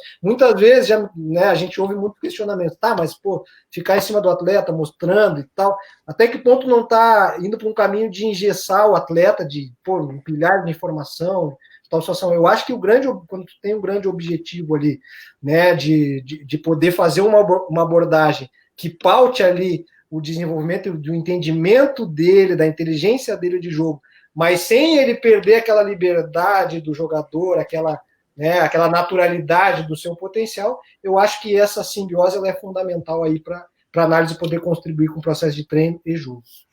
Lucas, eu já tenho também aqui uma questão para o Julian relacionada com isto, mas vai de encontro a algo que o Lucas falou há pouco, nessa experiência que teve no Atlético Paranaense, em que estava mais ou menos toda a questão integrada, digamos, dos analistas, e o Giovanni deixa esta questão. O analista de mercado, o scout, deve participar e ter opinião importante nas decisões de dispensa de atletas e promoções. É importante inserir na rotina do departamento de scout a análise dos jogadores e da sua equipa? Pergunto a Lucas. Olha, em relação à pergunta do Giovanni, eu acho assim, eu acho que o analista ele deve apresentar indicadores. Então, eu acho que na questão, talvez, da dispensa de atletas, vamos pensar aí numa situação para, talvez, numa análise de desempenho que esteja mais ali voltada ali para a identificação de desempenho do atleta diante daquele contexto ali, acho que o analista ele pode, eu não digo emitir opinião, mas ele pode apresentar indicadores dentro daquilo que ele coleta, né, na rotina normal do trabalho de análise. Então, eu sempre penso que os analistas, mercado, desempenho, eles são profissionais que trazem informações de acordo ali com aquilo que se é estabelecido quanto perfil, para poder trazer condições ali, ou mais condições, de que não seja só uma... cada vez a gente tenha menos o achismo no futebol, né? eu acho que esse cara tem que ser dispensado porque ele não está bem e tal, mas quais são os porquês? E aí vai ter informações do departamento de análise de desempenho, do departamento de nutrição, do departamento de psicologia, de todos os departamentos que estão envolvidos no clube. Eu acho que esse é o cenário que abrange o todo do atleta, não simplesmente a gente, né, focar em um ponto algo, um ponto X, mas tentar entender o atleta como um todo. Eu acho que nesse sentido os departamentos todos podem ter participação dentro daquilo que é a sua alçada em promover informações. Eu vejo dessa maneira. Júlia, no Manuel Fonseca, voltou à carga, com uma pergunta também muito interessante. Se achas que a evolução tecnológica pode ajudar na melhoria da análise individual de treino e dá como exemplo as videoimagens live do Nagelsmann no Hoffenheim ou no Leipzig? Não, acho que a tecnologia, quando bem utilizada, ela vai contribuir muito para o desenvolvimento, né? Acho que isso acho que o Lucas comentou, né? Questão tecnológica, mas o principal também é ter o olho, né? Eu sempre comento isso, né? Não existe melhor ferramenta de análise do que o olho. Se o teu olho não for bom, não adianta você ter telão dentro do campo, não adianta você ter o melhor software de análise que o negócio não vai andar tão bem. Então, a partir do momento que você tem o aspecto do teu olhar, do teu conhecimento, e quando bem utilizado, eu acho que só tem a favorecer. Às vezes, que nem o Lucas, a gente comentou ontem, às vezes esse cenário de você chamar toda hora o jogador para conversar, para mostrar, num cenário assim de futebol profissional, pode ficar um pouco maçante. Você pode, às vezes, ter o efeito inverso, né? Às vezes você quer ajudar o jogador, quer melhorar, mas o cara não quer te ouvir, tá de saco cheio. Então, acho que tem que ser tudo muito bem dosado, tem que ter uma lógica dentro do que se faz e de maneira pontual, na minha opinião, né? Na minha opinião. Eu acho que se obedecer esse conjunto de coisas, né? Eu acho que só tem a colaborar com o processo. E só acrescentando ao que o Julião falou, rapidinho, eu vejo muito mérito dos treinadores nesse sentido de ter a sensibilidade de poder entender cada momento, né? Tem um momento que é necessário dar um monte de informação, daqui a pouco tem um outro momento que é necessário retirar a informação, então eu acho que isso varia muito conforme o dia a dia, conforme as circunstâncias, entendeu? Para poder ter uma abordagem para que se atinjam os objetivos. No fim das contas, todo mundo ali quer evoluir de uma forma prazerosa, se sentir bem no ambiente, se sentir à vontade, para poder trocar ideias e poder evoluir dentro de um processo. Acho que é isso. A sensibilidade é fundamental. Força, Júlia. Posso dar uma contribuição na questão da pergunta do Giovanni, que é nosso amigo, trabalhamos juntos lá. Um abraço, Giovanni. Que é a questão que ele perguntou sobre o papel do scout dentro de uma tomada de decisão, né, de uma dispensa, né? E promoção também. Eu acho que é válido. Eu acho que é válido que ele dê opinião, que o scout, né, dê opinião, porque parte do pressuposto ele conhece muito bem o elenco, né? Sim. Porque ele só vai ao mercado em função de uma necessidade, de um elenco. Ele tem que conhecer o que é a equipe, o que são os jogadores, para saber o que ele vai captar. Então, acho que, partindo desse pressuposto que ele conhece, que ele acompanha, que ele sabe o que está acontecendo, é mais uma opinião que pode colaborar com uma tomada de decisão, né? Que nem o Lucas falou, os departamentos, as pessoas envolvidas, eu acho muito válido, porque às vezes também a gente tem uma noção do campo e daqui a pouco o assistente social, isso aconteceu comigo já numa das reuniões de dispensa, ele é um jogador que ele é extremamente indisciplinado na escola, ele xinga professor, ele não respeita a regra, e ele tem muito problema, e às vezes a gente não sabe disso, né?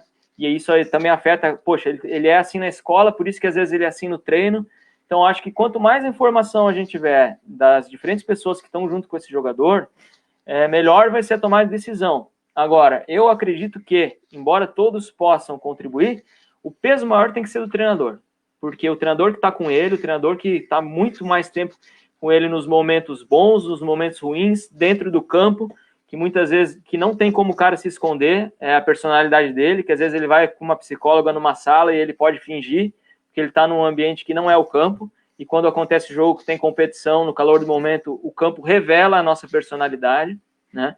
Então, acho que o treinador tem que ser o principal peso na tomada de decisão, tem que ser a opinião do treinador que está trabalhando com ele, e também um treinador que vai recebê-lo, né, no próximo ano. Deixa-me só também fazer-vos esta pergunta antes de avançarmos para outro tema, que é interessante, do Orlando Ribeiro. Pergunto aos dois se vocês acham que existem jogadores de treino e jogadores de jogo. Isto porque ele diz que há jogadores que no treino dão a vida, mas depois do jogo, às vezes até pela pressão da torcida, tremem um bocadinho, as coisas não saem. E também dá o exemplo do Romário, que dizia que treinar não era com ele, mas depois chegava ao jogo e resolvia, não é? Se vocês acham que isto ainda continua a acontecer no futebol, digamos, atual. Força, Lucas. Ou Julian, sim, força, Julian, força. Dentro do que eu vejo, assim, tem... Normalmente, as escolhas que estão indo para o jogo estão condicionadas ao treino. Então, assim, normalmente a gente não... Pelo menos os processos que eu tive envolvido, assim, que a gente chama aqui no Brasil de leão de treino, né? No treino ele é um leão e no jogo ele é um gatinho, né? A gente comenta. Mas eu acho que, assim, nos processos que eu tive envolvido eu não vi tanto isso. Agora, o que eu vi... Sim, é uma diferença de desempenho, de performance na questão de adversários e importância do jogo. Então, tinha jogos de fase de grupos, contra adversários não tão fortes, que não exigem, aí a gente vê o jogador fazendo um monte de gol, assistência, jogando muito. E quando a gente foi para fases eliminatórias, aí a gente precisava muito desses jogadores, que a gente já tinha uma confiança, uma amostragem, mas eles sentiam nervosismo. Claro que isso também é um processo, né? A gente está falando de formação, né? Às vezes o jogador também precisa cometer esses erros, precisa fazer um jogo ruim por nervosismo, para nas próximas oportunidades ele saber mais ou menos o que ele sentiu, para ele conseguir controlar essa ansiedade, aí ele performar num alto nível. Mas eu vi mais essa questão, assim, dessa oscilação de desempenho, mais em questão de importância de jogos, que propriamente de treino para jogo. Lucas. Eu acrescento em relação a isso que o Jornal falou, eu também, dentro das minhas vivências, também não observei tanto esse cenário, assim, né, desse exemplo que tu deu, né, da história clássica do Romário, por exemplo, né, mas eu acho assim, é sempre fundamental, e acho que também os treinadores têm muito mérito nisso, né, de tentar identificar os porquês, né, quando você tem um atleta que daqui a pouco no treino ele vai muito bem e no jogo ele tem dificuldade de performar aquilo que ele mostra no treino, tentar identificar quais são os possíveis porquês e agir em cima disso conforme for a melhor tipo de abordagem, né? E essa questão que o Juliano comentou, né, das diferenças de tipo de jogo, níveis de jogo, né? Acho que na formação isso até fica mais explícito. No futebol profissional, talvez pela o nosso calendário ser cada vez, né, pegar um futebol profissional numa liga de Série A, por exemplo, os calendários dos clubes cada vez mais tu joga de quarta, domingo, o processo de treino especificamente acaba sendo muito curto, assim, né? Então tu recupera e joga. Ainda mais no Brasil que tu viaja, tá o tempo todo viajando, então eu admiro muito os treinadores que conseguem gerir muito bem esse tipo de processo em fazer o jogador não deixar de treinar aquilo que é importante treinar, né? E ao mesmo tempo dar condições para ele performar o melhor possível, né? E dar aquele estímulo para ele performar no jogo o melhor que ele pode. Então eu vejo por esse olhar. Mantendo aqui a nossa conversa ainda no treino, passemos aqui ao quarto tema, que é a importância das informações obtidas a partir da análise da própria equipa e também do adversário para a preparação semanal, ou seja, a importância que no fundo a estratégia, a análise tem depois na operacionalização de treino, Júlio. Eu acho fundamental que essa participação da análise na questão do treino, mesmo na formação. Claro que, falando de formação, a nossa principal preocupação é o desenvolvimento do jogador, da ideia de jogo do clube, mas a gente tem que entender que a gente joga contra um adversário, e esse adversário ele tem dinâmicas particulares e nos vai gerar determinado tipo de problemas que são derivados da maneira como eles jogam. Então, por exemplo, vou dar alguns exemplos aqui. Começando um ponto de vista ofensivo. Ano passado, nós jogamos as finais do campeonato estadual e na semifinal do campeonato nós jogamos contra a equipe do Operário, que era uma equipe que tinha marcações mais individuais, tinha referências de marcação mais individuais. Né? Então a ideia do clube nossa era dominar o jogo através da posse da bola, ter um futebol dominante, criação de muitas oportunidades de gol, jogar no campo do adversário, né? Então, assim, falando um ponto bem, de uma maneira muito genérica, né? Construir as jogadas desde o goleiro até o atacante, né? Encontrar o homem livre, interpretar onde está o espaço, onde está o jogador livre, para a gente chegar da melhor maneira possível no gol. Então, essa ideia do clube, nosso objetivo é que ela aconteça no jogo e aconteça ao longo do processo de formação. Mas, quando eu vou jogar contra um adversário, que nem foi esse adversário das meias finais, que marcava com referências individuais, isso condicionou mais ou menos a maneira como essa bola iria chegar até o gol.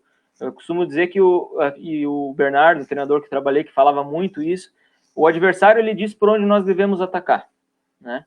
Então, por exemplo, quando nós jogamos contra essa equipe, que tinha essas referências mais individuais, eles marcavam num 4-4-2, sendo que os dois avançados, nós jogávamos no 4-3-3 ou 2-3-5, se os laterais iam por dentro.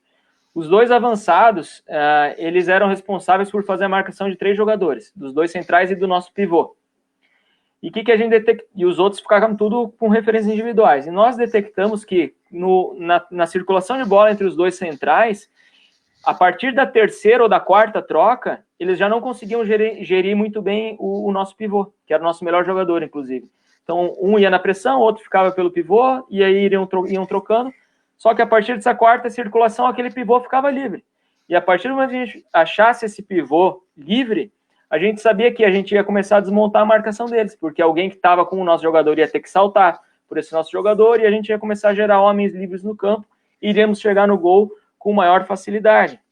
Então, nós, a partir dessa análise do adversário, e a partir do que a gente considerou como um plano de jogo, a gente montou os treinamentos para que isso ali acontecesse, né? Ou seja, para a ideia do clube estar visível no jogo. Agora, como ela vai ser feita, depende de como o adversário joga. Por exemplo, quando nós fomos à final do campeonato, a gente jogou contra o Londrina na final, era uma equipe que marcava a zona, era uma equipe que tinha uma compactação muito grande entre as linhas, era muito difícil jogar por dentro, só que ao mesmo tempo eles davam muita facilidade em entrar pelos lados do campo. Então, contra esse adversário, para nós colocarmos a nossa ideia em evidência, o caminho mais fácil para chegar ao gol, muitas vezes era um passe do central já para o extremo aberto, porque como a gente jogava com o lateral por dentro, os extremos deles, querendo ou não, ficavam um pouco condicionados e acabavam fechando muito e liberava esse passe para o extremo, e a partir daí a gente conseguia já estar no último terço. Eles também geriam muito mal os cruzamentos, então a gente trabalhou muito questão de cruzamento, inclusive fizemos 2, 3 gols de cruzamento na final, com essa maneira. Então, o que eu quero dizer com isso? A análise do adversário, os adversários eles geram determinados tipos de problema que a gente tem que resolver para que a nossa ideia se manifeste. Agora, como ela vai se manifestar nos jogos, os caminhos que a bola vai percorrer até chegar ao gol, o adversário vai nos dar essas indicações. É diferente você atacar um adversário que joga de uma maneira, uma marcação individual, do que um adversário que defende zona. São dinâmicas ligeiramente diferentes, ou mais diferentes que são necessárias.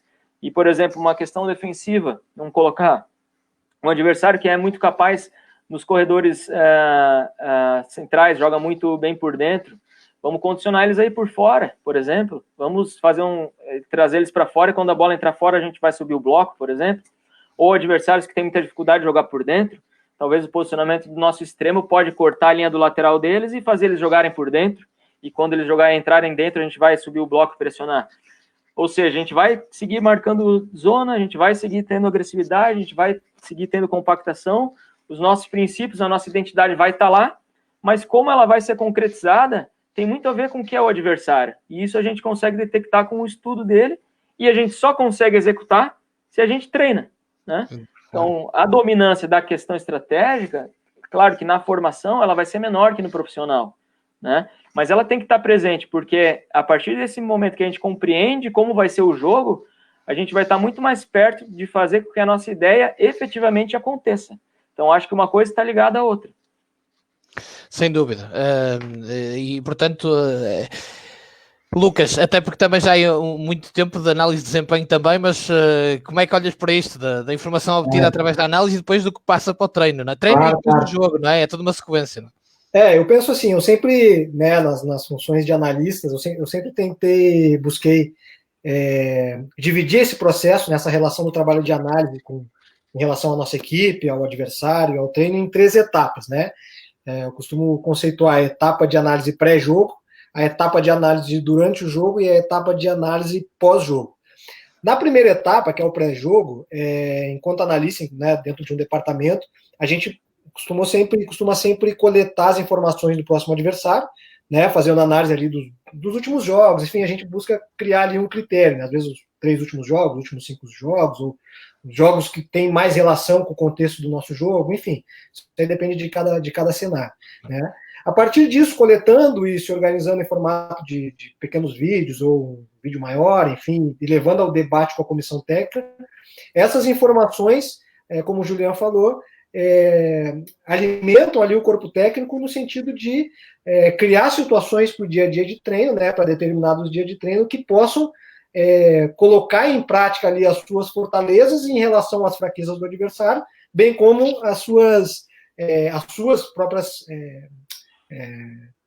tentar neutralizar as fortalezas do adversário, né? Então, tentar dividir isso ao longo da semana. Então, algumas vivências que eu tive foram muito interessantes, né? Esmiuçar o adversário, levar o debate à comissão técnica, a comissão técnica dividir ao longo da semana como é que ela vai apresentar aquelas situações do adversário. Então, imagina lá, decidiu que num determinado dia, numa quarta-feira, vou mostrar como é que funciona o processo defensivo do adversário. Mostrou aquilo antes do treino, vai para o treino realizar alguma situação do seu processo ofensivo, simulando aquilo que se observou do adversário, por exemplo. No dia seguinte, pode-se pegar algumas imagens através da análise do treino e solidificar aquilo que foi feito no treino anterior. Rapaziada, a gente mostrou que o adversário tinha esse problema, nós treinamos tal situação para poder atacar esse problema. Mesma coisa no processo ofensivo do adversário e no treinamento defensivo da nossa equipe. Então, é uma maneira aí de distribuir ao longo da semana, tendo uma semana cheia, de poder deixar claro para os atletas, de forma simples, objetiva, o que o adversário nos apresenta, o que a gente faz no treino e como que é a nossa projeção para o nosso jogo seguinte. Né? Então, é um modelo interessante de poder fazer essa relação. Um outro aspecto importante também, a gente falou do adversário, né? Mas também a questão da nossa própria equipe. Análise da própria equipe, né? O que a gente fez no jogo anterior, né? Para melhorar, vai condicionar um pouco também a montagem da nossa semana de treino, né? Exato. As correções, os coachings, né? E aí a gente também tem a questão da análise de jogo, a questão coletiva, né? Que a gente vai apresentar para a equipe, o que a gente fez de bem, o que a gente fez de mal, e também tem a questão da análise individual de cada jogador no jogo. Então tem os protocolos de análise coletiva e individual. E aí, se, por exemplo, no processo que eu tive, se analisava individualmente, então se cortava todos os lances ofensivos e todos os lances negativos do jogador, ofensivos e defensivos, desculpa, classificados em positivo e negativo, e se mandava para o jogador esses vídeos através de uma plataforma, de um aplicativo. Se a equipe técnica achasse interessante, poderia fazer um coaching com esse jogador. Então, por exemplo, o Rêmulo fez o jogo, ele é o nosso avançado, vamos trazer o Rêmulo para o coaching.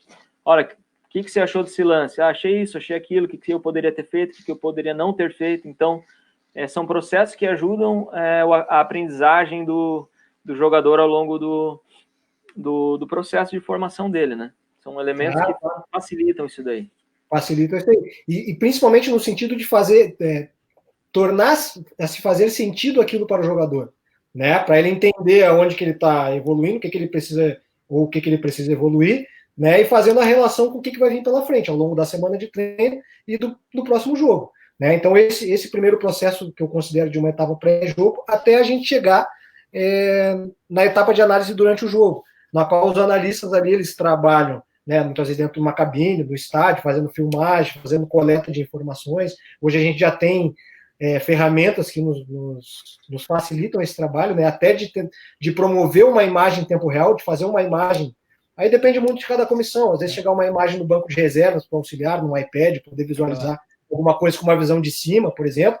E no momento do intervalo, a gente poder apresentar ali, né, enquanto os jogadores estão ali no período de descanso, a gente poder apresentar ali para o treinador, para o seu auxiliar, algumas situações que a gente conseguiu observar de cima através de imagem. E aí fica a cargo do treinador ali, né, se ele entender que é interessante mostrar para o grande grupo, um número, sei lá, 2, 3 imagens, ou daqui a pouco separar alguma imagem específica só para mostrar para determinado atleta, ou para determinados setores. Também é uma forma que o analista pode contribuir ao longo do jogo. Né? Então, passado o jogo, aí a gente entra para a etapa pós-jogo, que é como o Juliano falou ali. Né? A gente busca desenvolver uma análise um pouquinho mais profunda, né, através do vídeo, ali, de fazer uma análise tática do que aconteceu no jogo, fazendo relação com aquilo que foi treinado na semana anterior, qual foram os objetivos traçados para aquele jogo, o que aconteceu de bem, o que não aconteceu, né? Poder levar isso a debate com a comissão técnica, né? Então acho que isso é um momento muito importante da relação do trabalho do analista com a comissão técnica, né? E claro que não é um trabalho que vem só do analista para a comissão, mas ele é de mão dupla também. A comissão, muitas vezes, terminado o jogo, ou o dia seguinte, também traz uma demanda para o analista, observei tal e tal situação ali na beira do campo, tal, queria que tu coletasse tais e tais, ver o que tu acha, tudo mais.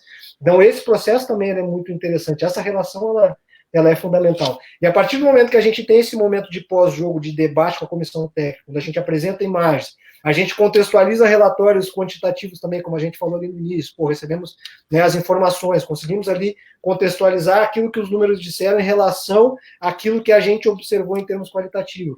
A gente já fica com uma ideia do todo melhor, né? E aí a gente dá condições do treinador distribuir ao longo daquela semana como é que serão as abordagens individuais, né? Então, um processo, como o Julian comentou, né? Hoje é muito comum nos clubes utilizarem aplicativos móveis que cada jogador recebe as suas próprias imagens, e aí também vai de acordo com cada circunstância, né? Às vezes é muito interessante o jogador simplesmente ele receber as imagens e visualizar e ter seu próprio conceito, poder desenvolver a sua própria autoanálise em relação àquilo que ele recebe. Em outras circunstâncias também, a intervenção do treinador, da comissão técnica ali em momentos pontuais, para algumas situações acaba sendo muito importante. Então, a sensibilidade de montar essa didática de acordo com cada semana eu acho fundamental. Mas, então, resumindo, eu penso que esses 3 processos de etapa pré-jogo, durante o jogo e pós-jogo, dentro dos vieses do treino, do adversário e da equipe, né, tendo uma organização lógica, eu acho que acaba sendo muito importante aí dentro do processo de desenvolvimento da equipe. Julian e Lucas, mas começando pelo Julian, há aqui uma pergunta do Gabriel Fernandes, se acham o treino individual muito importante para o desenvolvimento do jogador, isto numa fase primária. Eu acho muito importante numa fase primária, secundária, terciária, até o fim da carreira do jogador. Eu acho que é fundamental o treino de aspectos mais individuais, né, relacionados à função, à posição. Acho que é fundamental. Eu acho que, assim, tem pormenores que é muito importante. Por exemplo, eu estava vendo um jogo de uma equipe de Champions League, na Champions League, que tomou 2 gols oriundos de uma bola, a defesa do adversário bateu a bola para frente, o central perdeu o timing da subida, não conseguiu afastar, o outro afastou no pé do avançado e gerou gol. Então, isso para dar um exemplo assim, bem genérico, né? Então, esses fundamentos que mais caracterizam uma posição, o jogador tem que dominar. Isso é fundamental. Tem que dominar o meio, tem que ter um primeiro toque muito bom, tem que ter um enquadramento de corpo muito bom, tem que monitorar o espaço ao redor rapidamente, um central tem que saber defender, esse é o principal ponto do central, às vezes a gente inverte, né? É como aquela questão do guarda-redes jogar bem com os pés e às vezes esquecemos que ele tem que guardar bem a baliza, não é? Exatamente. Então, o central tem que saber defender, esse é o primeiro ponto. A natureza dele é defensiva. Claro que ele precisa ter a capacidade ofensiva, lógico, mas eu tenho um central que não sabe rebater uma bola, um central que não sabe afastar uma bola de cabeça, um central que é frágil no duelo, vai ter muita dificuldade. Então, eu acho que o treino individual, ele é fundamental dentro do desenvolvimento do jogador. E a gente tem que conseguir também tentar contextualizar ele aquilo que é a ideia de jogo da equipe, né? Que esse treino ter mais que uma técnica, eu até já comentei isso, mais que uma técnica, o vazio, ela tem que ser uma técnica aplicada ao jogo, uma técnica com intenção, né? Então, acho que isso também é muito importante. Lucas, a tua ideia sobre isto, o treino individualizado, não é? Não, eu concordo com o Julian, porque muitas vezes, eu até trago isso também, acrescento ao que o Julian falou, esses dias eu estava tendo um outro debate a respeito, o quanto que muitas vezes o treino individual, ele trabalha no sentido de estimular a confiança do atleta também. Né? Quantas vezes o atleta, às vezes ele está tendo alguns problemas no jogo e por vezes pode ser até por uma falta de confiança, alguma coisa externa que está atrapalhando ele, e no momento que tu traz uma situação individual, até, mesmo que seja uma situação de treino analítico, enfim, uma situação só ele a bola, uma baliza, ele tendo que chutar para fazer gol, quanto que aquilo já não pode contribuir até para o desenvolvimento da confiança dele em relação às suas ações no campo. Então, eu concordo com tudo que o Julian falou e acrescento esse viés aí do desenvolvimento da confiança do atleta. Muito bem, vamos aqui para mais um tema muito interessante, até pela vossa experiência. Vocês conhecem bem a realidade europeia e ainda melhor a brasileira. Começar por ti agora, Lucas, até na última época, Ludogorets, na Bulgária. Que diferenças entre a Europa e o Brasil, isto nos departamentos de análise de mercado, de scouting, de análise de desempenho, que principais diferenças é que notaste? Eu penso que acho que o primeiro ponto, né, fazendo uma relação entre a Europa e o Brasil, acho que vai ao encontro ali de uma pergunta que a gente teve inicial, né, sobre a diferença dos departamentos, né? Então, hoje, pensando num processo histórico dos departamentos no Brasil, né, em termos de departamentos de análise institucionalizados, ainda é algo recente, né? Então, no primeiro momento, acho que a gente teve um boom da organização de departamento de análise de desempenho nas equipes, né, acho que 10 anos para cá, podemos dizer por aí, né, que as equipes os clubes começaram a entender a importância de ter departamentos de análise de desempenho, com profissionais que vinham se qualificando, né, nesse sentido, e até acompanhando o avanço tecnológico, pudesse trazer contributos aí de auxílio institucional para o clube, né, em termos de performance, né. E nesse primeiro momento, nesse primeiro boom, as demandas todas de mercado acabavam indo também muito para os analistas de desempenho, como uma coisa só, né? Só que o que a gente foi observando é que as demandas de análise de desempenho elas foram aumentando tanto, assim, né? Os próprios treinadores começaram cada vez mais utilizar o trabalho, né? Entender que aquilo é importante dentro do seu processo e tudo mais. Então essa relação começou a se constituir uma relação muito boa nos clubes, assim, e de certa forma se institucionalizou. Eu acho que todos os clubes da Série A e Série B do Brasil têm departamentos de análise de desempenho, a Série C, grande parte, Série D. Então, isso ficou bem, se popularizou. Então, de uns tempos para cá, que começou-se a ter a seguinte divisão, né? Opa, peraí, a demanda está tão alta na análise de desempenho, inclusive com informações de jogadores, a gente talvez não esteja aprofundando tanto quanto poderia a questão do mercado. Então, vamos, né, criar aqui um outro viés voltado mais para análise, que eu, né, conversando com profissionais na Europa, identifiquei que na Europa isso é uma realidade há mais tempo, de já ter departamentos voltados só para o scouting e outros voltados só para o desempenho em muitas ligas europeias. Então, no Brasil, eu penso que isso é uma situação um pouco nova. Tanto é que hoje nós começamos a ver uma procura de profissionais a se qualificar nos cursos, com um viés voltado mais para uma análise de mercado, identificação e prospecção de atletas. Então, essa separação ainda é um tanto mais recente no cenário do futebol brasileiro, na minha visão, em termos de departamento institucionalizado. Claro que sempre, né, historicamente, no Brasil, sempre teve os observadores nos clubes, os olheiros, de uma forma mais antiga, assim, né? Mas em termos de departamento do clube, eu acho que é o primeiro momento recente que a gente está tendo aí dessa segmentação. E o que eu vejo de muito interessante nesse processo, né? Que eu tenho conversado assim com profissionais da área, né? Primeiro, a partir do momento que tu tem essa segmentação de um departamento voltado para o scouting do clube, o clube pode ficar mais sólido no sentido de criar suas próprias bases de dados, criar os seus próprios perfis, criar suas próprias listas, a ter seus próprios critérios de observação. Então, você conseguir ter um foco de organização nesse sentido, né? E deixar o foco para análise de desempenho mais voltado ali para um trabalho ligado diretamente ao dia a dia de trabalho, de treino, de jogo, de adversário. Então, eu acho isso muito, muito interessante. Uma situação que eu vejo em relação ao Brasil e Europa, que ela ainda é um pouco diferente, que eu acho que deve chegar no Brasil, deve ser uma evolução aqui no Brasil nesse departamento, é de os clubes começarem a ter scouts espalhados pelos países ou por mercados alvos, mas scouts que realmente que vivem nesses locais e que trabalham para o clube. Então, pegar um exemplo do Manchester City, tem um colega brasileiro que trabalha lá, né? E ele comenta com a gente, cara, a gente tem um grupo de scouts que é muito grande, um está no Brasil, um na Argentina, um está...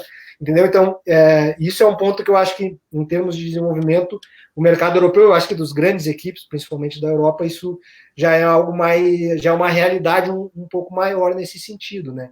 Mas acho que é um caminho de evolução que deva acontecer para cá também. Então, acho que esses são os pontos que eu acho mais pertinentes a respeito desses dois departamentos na relação Brasil e Europa. Juliano, no teu caso, até te acrescenta a questão do treino, se há muitas diferenças, tu conheces bem a realidade portuguesa, mas também a brasileira, principalmente disto do futebol de base, do futebol jovem, se há muitas diferenças naquilo que é o trabalho ou até a própria forma do jogador estar em treino, em contexto formativo. Olha, Rêmulo, eu acho que o futebol brasileiro ele vem passando por uma evolução estratosférica no que diz respeito aos processos de treino na formação, na base. Na última década houve um crescimento muito grande e um salto de qualidade muito grande. Sim, então, dentro dos processos que eu pude acompanhar aqui no Brasil, de colegas, hoje eu, assim, não vou dizer assim que um está na frente do outro, acho que não é essa a questão, mas o que eu posso dizer é que no Brasil hoje, todos trabalham em função de uma ideia de jogo. Todos trabalham em função de tentar estabelecer um modelo e treinar aquelas ideias todos os treinos. Isso hoje parece uma obviedade, né? A gente está falando isso.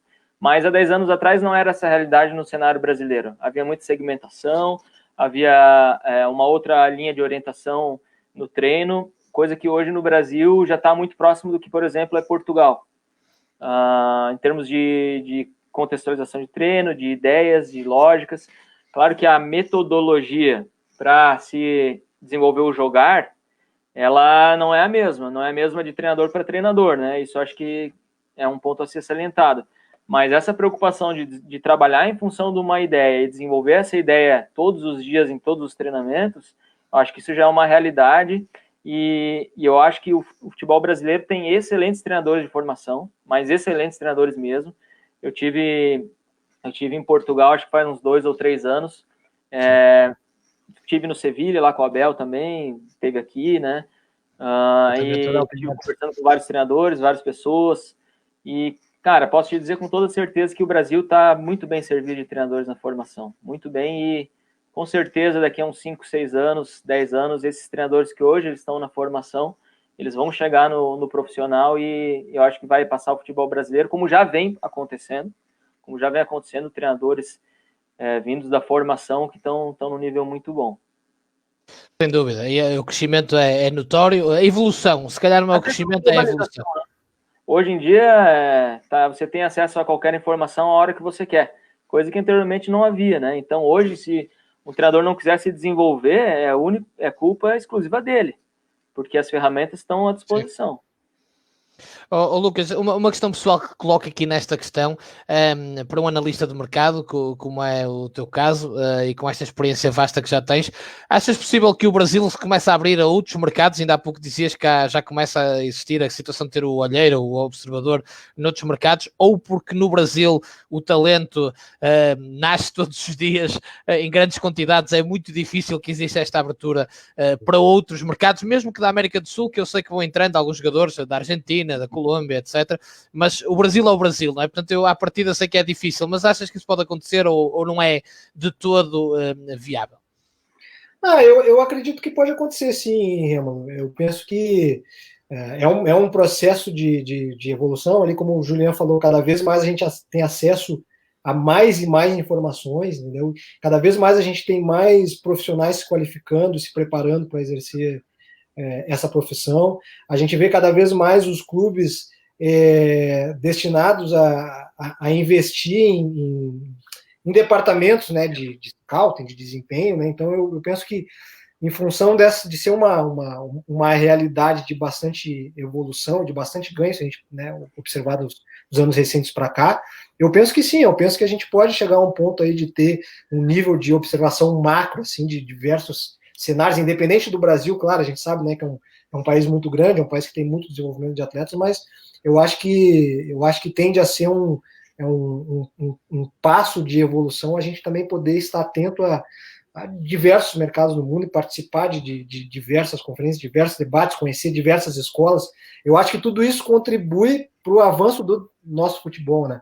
Então, hoje, né, a gente pegar pela América do Sul, a gente já tem uma intervenção, uma relação um pouco mais direta, até pela proximidade, mas eu acho que cada vez mais, em função da maior facilidade de comunicação com os mercados europeus, asiáticos, enfim, eu acho que é um próximo passo e acho que seria muito importante para o desenvolvimento do futebol, com certeza. Eu vou lançar aqui um tema que não foi escrito por vocês, escolhi-o eu, até porque já várias pessoas aqui perguntaram sobre isso, e aproveitar a vossa presença, o vosso conhecimento dos dois mundos, para falarmos um bocadinho sobre isto, que obviamente é um tema muito querido aqui em Portugal, que é o efeito de Jorge Jesus no futebol brasileiro, para ouvir a vossa ideia sobre que efeito foi este, o porquê do sucesso. Também ainda há pouco havia aqui alguém que dizia, por exemplo, Jorge Jesus em relação ao scouting trouxe uma forma completamente diferente de trabalhar do que aquela que o Flamengo tinha, e o Flamengo até acabou por deixar o poder nas mãos de Jorge Jesus, o seu treinador que é, e como os resultados apareceram, lá acabou por se validar, porque muitas vezes acontece isto, é preciso os resultados desportivos para se validar uma ideia. Mas ouvir a vossa opinião, e podemos continuar contigo, Lucas, para depois irmos aqui ao treinador, ao Julian. Como analista de mercado, o Flamengo também esteve muito ativo nessa área e contratou muito e bem, mas qual é o legado, o que é que fica desta primeira época de Jorge Jesus no Flamengo, para além das vitórias, que isso é o que é público, se há realmente um impacto no futebol brasileiro, porque normalmente não era normal vir um treinador não brasileiro e ter este sucesso, não é? Claro, claro. Assim, tudo que eu vou falar são por eu não estar naquele ambiente. Claro. Só uma análise global, não é? Daquilo que eu observo de fora, mas com certeza, acho que teve um impacto bem positivo no sentido que né, se a gente olhar pelos resultados, pelo desempenho que o Flamengo teve na temporada passada, que foi um desempenho realmente muito top, mas ao mesmo tempo, olhando de fora, o Jorge Jesus trouxe ideias fundamentais ali, né, dentro daquilo que ele acredita como forma de jogar, mas ao mesmo tempo eu não vi o Flamengo perder a essência daquilo que é o futebol brasileiro, né, em termos de individualidade, em termos de características individuais. Ele manteve um respeito às características individuais da identidade do futebol brasileiro, mas ao mesmo tempo trazendo ali o seu conhecimento de organização de jogo, enfim, metodologia, né? Não estou lá exatamente, mas é o que me apresenta. Então, acho que esse tipo de relação acabou sendo muito benéfico para o contexto do Flamengo, né? Então, eu acho que nesse sentido acabou sendo um impacto bem positivo, né? Bem positivo aqui para o desenvolvimento do nosso futebol, por tudo que representou essa temporada que o Flamengo realizou. Uma coisa eu posso-vos confessar, e vocês obviamente já perceberam isso, para os portugueses e para Portugal, este efeito de Jesus foi fabuloso, porque eu, por exemplo, já seguia muito o futebol brasileiro por aquilo que já vos disse, a ligação com o Atlético Paranaense, etc., dos meus tempos de Boa Vista, porque gosto muito de futebol brasileiro, via os jogos da Série B, da Série C, etc., estaduais, fui ver até os jogos regionais, muitas vezes que aconteciam em vários estados, nomeadamente em Curitiba, e gostava muito, mas aqui em Portugal o português apaixonou-se pelo futebol brasileiro e começou a ver e começou a perceber que tinha muitos dogmas errados, muitos tabus, muitas coisas, preconceitos que são muito normais no futebol, que não é bem assim, aquela história de que o futebol era mais lento, isto e aquilo, que não é nada, não é? E portanto esse efeito de Jesus já foi muito bom para os portugueses olharem para o futebol brasileiro e para o campeonato brasileiro com os olhos que o campeonato brasileiro merece. Julian, como treinador, como é que olhaste para este efeito de Jesus, que obviamente, e eu acho normal, foi recebido com alguma desconfiança, porque o futebol brasileiro não está habituado a ter um treinador de fora a ter imediatamente sucesso, também a realidade é essa, e o discurso de Jorge Jesus e a personalidade no início pode ser difícil de encaixar, mas o que é certo é que fica ali uma marca, não é? Portanto, ver na tua opinião o que é que tu achas que aconteceu e qual é o efeito, não é? Eu adorei a vinda dele e torço para que ele permaneça aí o maior tempo que ele puder. Acho que o legado que ele vai deixar vai ser muito significativo. Acho que nesse momento ainda a gente não tem condições de mensurar o quanto que ele vai deixar, né? Porque é muito recente. Mas com certeza aí no médio prazo, até uns 2, 3 anos no curto prazo, a gente vai ter essa noção. Mas eu acho que o Flamengo acertou em cheio, cara. Acho que conseguiu aliar duas coisas muito importantes para o êxito, que é um grupo de jogadores top, isso é um ponto fundamental, que são jogadores de alto nível, quase todos os jogadores já tiveram experiências europeias, têm uma qualidade técnica absurda, então juntou um grupo de jogadores fantástico com um treinador top, um treinador que já mostrou a capacidade dele em vários outros cenários, né, em vários outros trabalhos, então eu acho que ele é um, assim, que nem o Lucas falou, né, a gente não está dentro do processo, mas ele conseguiu trazer uma ideia que valoriza a natureza do jogador, Aqui a gente já vinha até comentando... Respeitando a tal natureza do futebol do Flamengo e do futebol brasileiro. Isso o Lucas disse, parece muito evidente. Perfeito. E as características do jogador dele também, havia muita gente que pensava que ele ia jogar um futebol mais europeu, mas não foi o caso, não foi o caso. Eu acho que ele conseguiu dar uma organização excelente para a equipe. Os processos defensivos acho que deu uma evoluída muito grande, mas ofensivamente ele conseguiu dar uma fluidez de jogo que é difícil de ver, que potenciou muito o que aqueles jogadores poderiam dar, né? Os jogadores, aqui é o que eu costumo falar que é a soma do 1 mais 1 dá 3, né? Porque o jogador e a equipe entraram num processo de simbiose tão grande que aquilo ali virou uma coisa até maior do que era. Então, acho que ele deixou um legado muito grande, não só a nível de jogo, mas acho que também de gestão. Isso é uma coisa que, para mim, pelo menos, assim, olhando de fora, é uma coisa que eu percebo.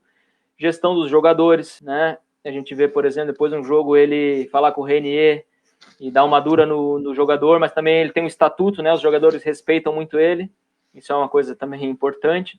Mas eu acho que ele conseguiu gerenciar os egos ali, conseguiu fazer os caras gostarem muito dele, compararem a ideia, e depois deu o resultado, né? Então uma coisa vai alimentando a outra, né? Acho que a gestão dele, dos jogadores e também da direção foi fantástica, porque, que nem você falou, ele impôs certas condições para vir, né? Ou é do jeito dele ou não vai ser. Pronto, se quiser, se não quiser, não vem. Então acho que isso algo assim, é uma arte, a arte da gestão. É fundamental para o sucesso, e acho que isso ele domina. Isso dá para ver que ele domina, sem falar no treino, né? Nunca vi um treino dele, mas o treino dele deve ser muito bom, muito bom.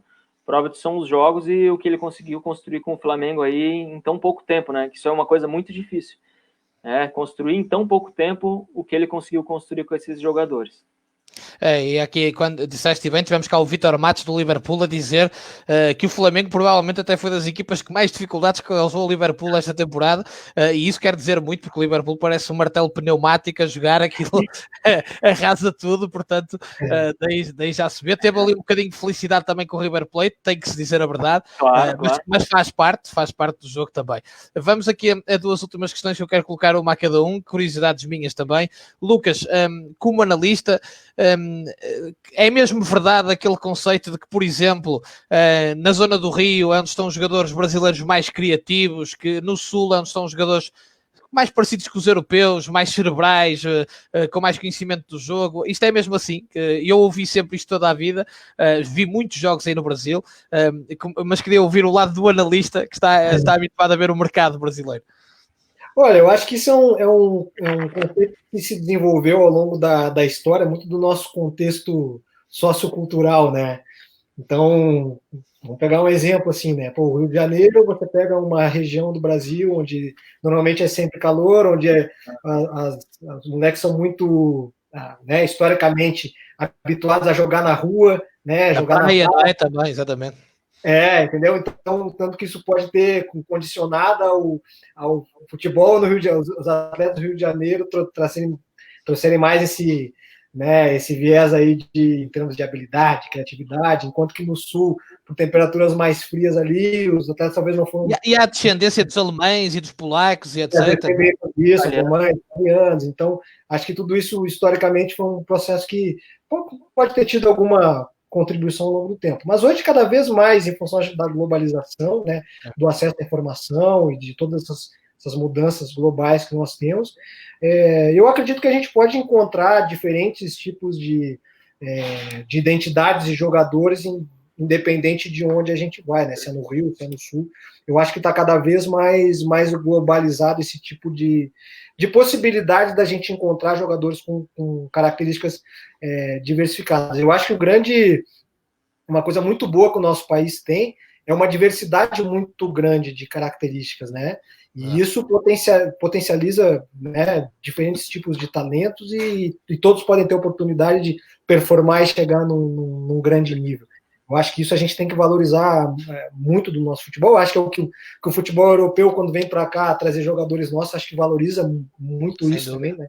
Então, essa diversidade, ela é muito importante tanto na formação do nosso jogador, mas como na constituição das equipes também, né? Então, a gente vê variados estilos diferentes de jogar, de propostas, e todas, né, podem atingir um resultado, chegar a títulos, chegar, né, ali ao top. Então, isso a gente conseguir ter esse respeito, conseguir ter esse entendimento, eu acho que é fundamental para a gente fazer uma análise bem interessante aí dos diferentes contextos que o nosso futebol nos apresenta. Isso para a gente, como analista, acaba sendo muito bom, porque a gente acaba por ter que ampliar nossa capacidade de observação, nossa gama de ideias, né? Então, eu acho que isso é um fator que estimula muito, desafia muito a gente que está entrando nessa área a trazer temas para reflexão, debate, respeitando a diversidade. Lucas, há algum estadual que gostes mais do que outro e porquê? Qual é o estadual que gostas mais de ver?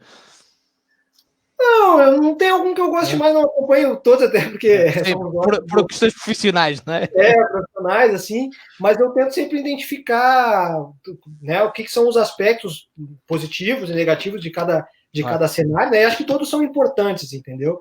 Então eu, né, até pelo crescimento dos atletas que vêm da base, ainda há pouco falávamos disso antes de entrar no programa, não? Exato. Eu acho que acaba sendo fundamental, né? Eu tive a oportunidade de vivenciar muitos anos o Campeonato Gaúcho no Rio Grande do Sul, depois o Campeonato Paranaense, né? Agora comecei a trabalhar aqui no Senado do Futebol Paulista, né? Então isso para mim acaba sendo muito interessante em termos de qualificação do conhecimento, né? A própria vivência aí na Bulgária, né? Foi muito interessante também, né? Fazendo só um link aí com o cenário europeu, né? Quando eu estava na Bulgária lá com o Ludogorets, né? Então tu jogar num contexto da Liga Búlgara e ao mesmo tempo o Ludogorets é um time que joga as competições europeias, então a gente poder analisar essas diferenças culturais, de estilo de jogo, de nível de jogo, né? Quando jogamos a UEFA Europa League ou a eliminatória para a Champions League, comparando com né, o nível de jogo desenvolvido no Campeonato Búlgaro. Então, tudo isso é muito interessante. Por isso que a gente fala muito assim, não existe o futebol, né? Mas sim os futebols. Eu gosto muito dessa expressão. Então, pra gente...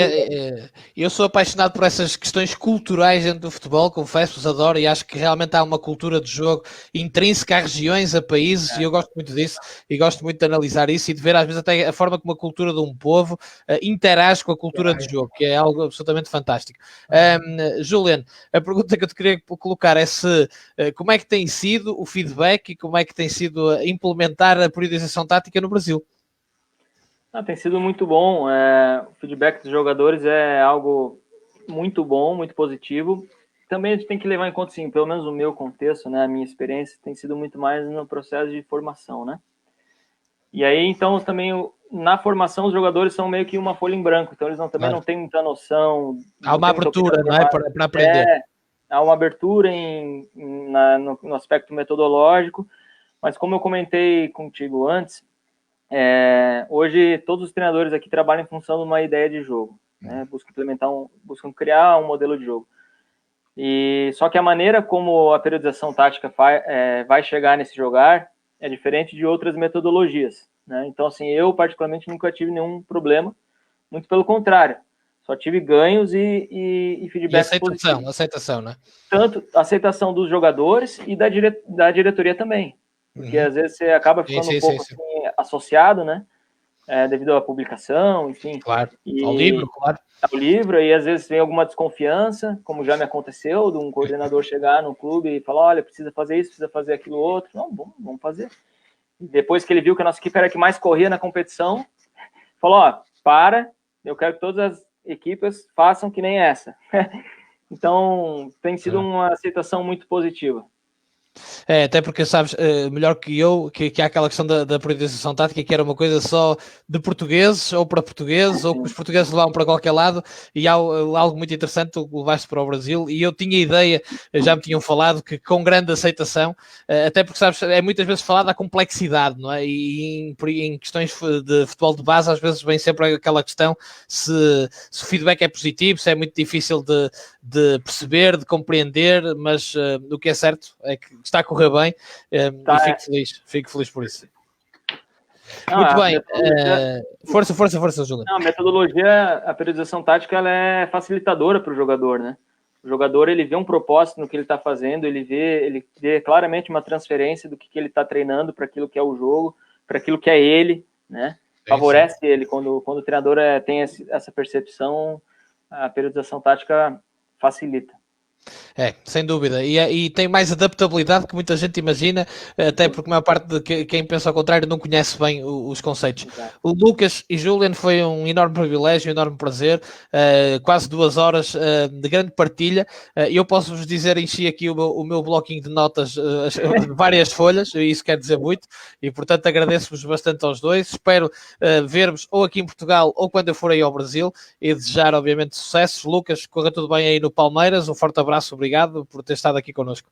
Muito obrigado, Remo. Obrigado pelo convite aí de poder participar da Quarentena da Bola. Obrigado a Quest, foi um grande prazer te conhecer e trocar ideias com o Juliano, né? O Juliano a gente já se conhece desde a época de Grêmio, né, Juliano? Nosso começo lá, depois, né? Fico muito feliz aí com a tua trajetória também, cara. É uma satisfação muito grande de poder a gente estar conversando. Eu tenho, assim, né, uma história bem legal em relação a Portugal, porque eu tive a oportunidade de estudar em Portugal também, né, eu sempre digo aqui que foi um período, que foi um divisor de águas dentro do que eu queria no futebol, né, porque eu estava ali na época da faculdade, não sabendo muito bem para onde caminhava, e conheci a análise de jogo aí estudando na Universidade do Porto, através do Júlio Garganta, depois fazendo grande Júlio Garganta. Júlio Garganta. E um mestre. Estágio ali no Boa Vista, que tudo me ajudou, e quando eu retornei ao Brasil, né, eu tive a oportunidade de iniciar na análise de desempenho num projeto pioneiro que foi lá no Grêmio, né? Então as coisas foram tudo se conectando, digamos assim, né? Então eu, né, tive um período muito feliz em Portugal, acho que me abriu a cabeça para entrar nisso que eu trabalho no dia de hoje, né? Sou muito feliz nessa minha profissão, né? Com relação às pessoas que estão nos ouvindo, né? Então daqui a pouco as pessoas que querem entrar nesse tipo de mercado, é um mercado muito bacana, eu acho que tem muita coisa para crescer, para evoluir, então quanto mais pessoas qualificadas para entrar, para a gente poder trocar ideias, poder discutir quantas coisas ao longo do tempo meu de carreira, que não é muito, mas eu já fui mudando e atualizando e tal, mas é uma profissão realmente apaixonante, né? E acima de tudo, eu acho que é fundamental, né, em termos, quando a gente é um profissional dessa função, a gente prioritariamente entender qual o local que a gente ocupa, né, dentro de uma instituição, né, até onde a gente pode ir, como é que funciona, né, todas as demandas, as necessidades nessa instituição, né, e como é que a gente deve se comportar diante do cenário, do contexto que a gente está envolvido. Então, acho que isso é fundamental, a gente ter essa postura de observação, de discrição, de neutralidade, né, para a gente poder fazer um trabalho bem feito, atender as demandas, né, dos nossos treinadores, dos nossos clubes, enfim. Então, acho uma profissão muito, muito bacana. E também queria dizer em nome do Palmeiras, né, o pessoal do clube está ciente dessa participação e ficaram felizes lá, os gestores, e hoje o Palmeiras está com um discurso nesse período de pandemia, né, da gente ter um foco muito grande na saúde, né, então o Palmeiras é um clube hoje que só vai voltar às atividades quando as condições de saúde estiverem, né, autorizadas e normatizadas, então o clube está prezando muito por isso, né, então eu queria trazer essa mensagem aqui, que foi uma situação que o clube, né, na felicidade da minha participação nesse programa, pediu para que em um momento oportuno eu pudesse trazer isso à tona. Então, Remo, fechando, então, muito obrigado mesmo, cara, pelo convite, né, tens aí agora mais um amigo aí nessa Obrigado, sem dúvida. Tal, que precisar de mim, que os alunos aí, né, os ouvintes, melhor dizendo, precisarem, podem contar comigo, também foi um prazer aí estar falando aí para o público, certo? E desejo muita felicidade a todo mundo, tá bom? Lucas, um abraço também para toda a nação do Palmeiras, que é gigantesca também, e Julian, fazendo minhas as palavras do Lucas, parabéns pelo percurso, que o melhor ainda seja para vir, e não tenho nenhuma dúvida que o melhor está para vir, e muito obrigado por ter estado aqui hoje connosco também. Foi eu que agradeço o convite demais aí, você, Rêmulo, Emanuel da Quest, né? Fiquei muito feliz, muito honrado de verdade em estar participando do programa, porque, como eu falei no início, é uma referência. Já passaram aqui profissionais que eu admiro muito, que eu me espelho, que eu pude, assim como você, preencher o teu bloquinho, eu já tenho um caderno. Só do Quarentena eu já tenho um caderno que realmente estou acompanhando bastante aí, pessoal, poxa, muito capacitado, e eu estar participando, para mim, é um motivo de muito orgulho, tá? Fiquei muito feliz com a nossa conversa. E me coloco à disposição também de todos aí, que precisarem de alguma coisa, meu contato está aí. Estou às ordens aí de todos, e especialmente de você, Rêmulo. Quando quiser vir para o Brasil, avise que vai ser muito bem recebido. Vou de certeza, eu adoro o Brasil, o futebol brasileiro, e agora com mais 2 amigos tenho mais um motivo, não é? Para poderem visitar. Antes de me despedir, voltar a lembrar que estejam atentos ao site da Quest, porque há formações a caminho para intermediários e já a próxima para team managers, e eu no dia 9 vou estar a moderar precisamente o pontapé de saída dessa formação com o Acácio Valentim, que foi team manager do Futebol Clube do Porto durante muitos anos e que está no Xangai SYPG, esteve com André Vilas Boas, agora com Vítor Pereira, vai ser no próximo dia 9, inscreva-se. Quem se inscrever na formação de Team Managers vai poder também participar nesta formação. Foi um enorme privilégio estar aqui esta noite, nestas 2 horas, consigo, que nos acompanhou do lado de lá e deste lado, em direto para o Brasil, com o Lucas Oliveira e com o Juliano Tobar. Um abraço, até à próxima. Um abraço.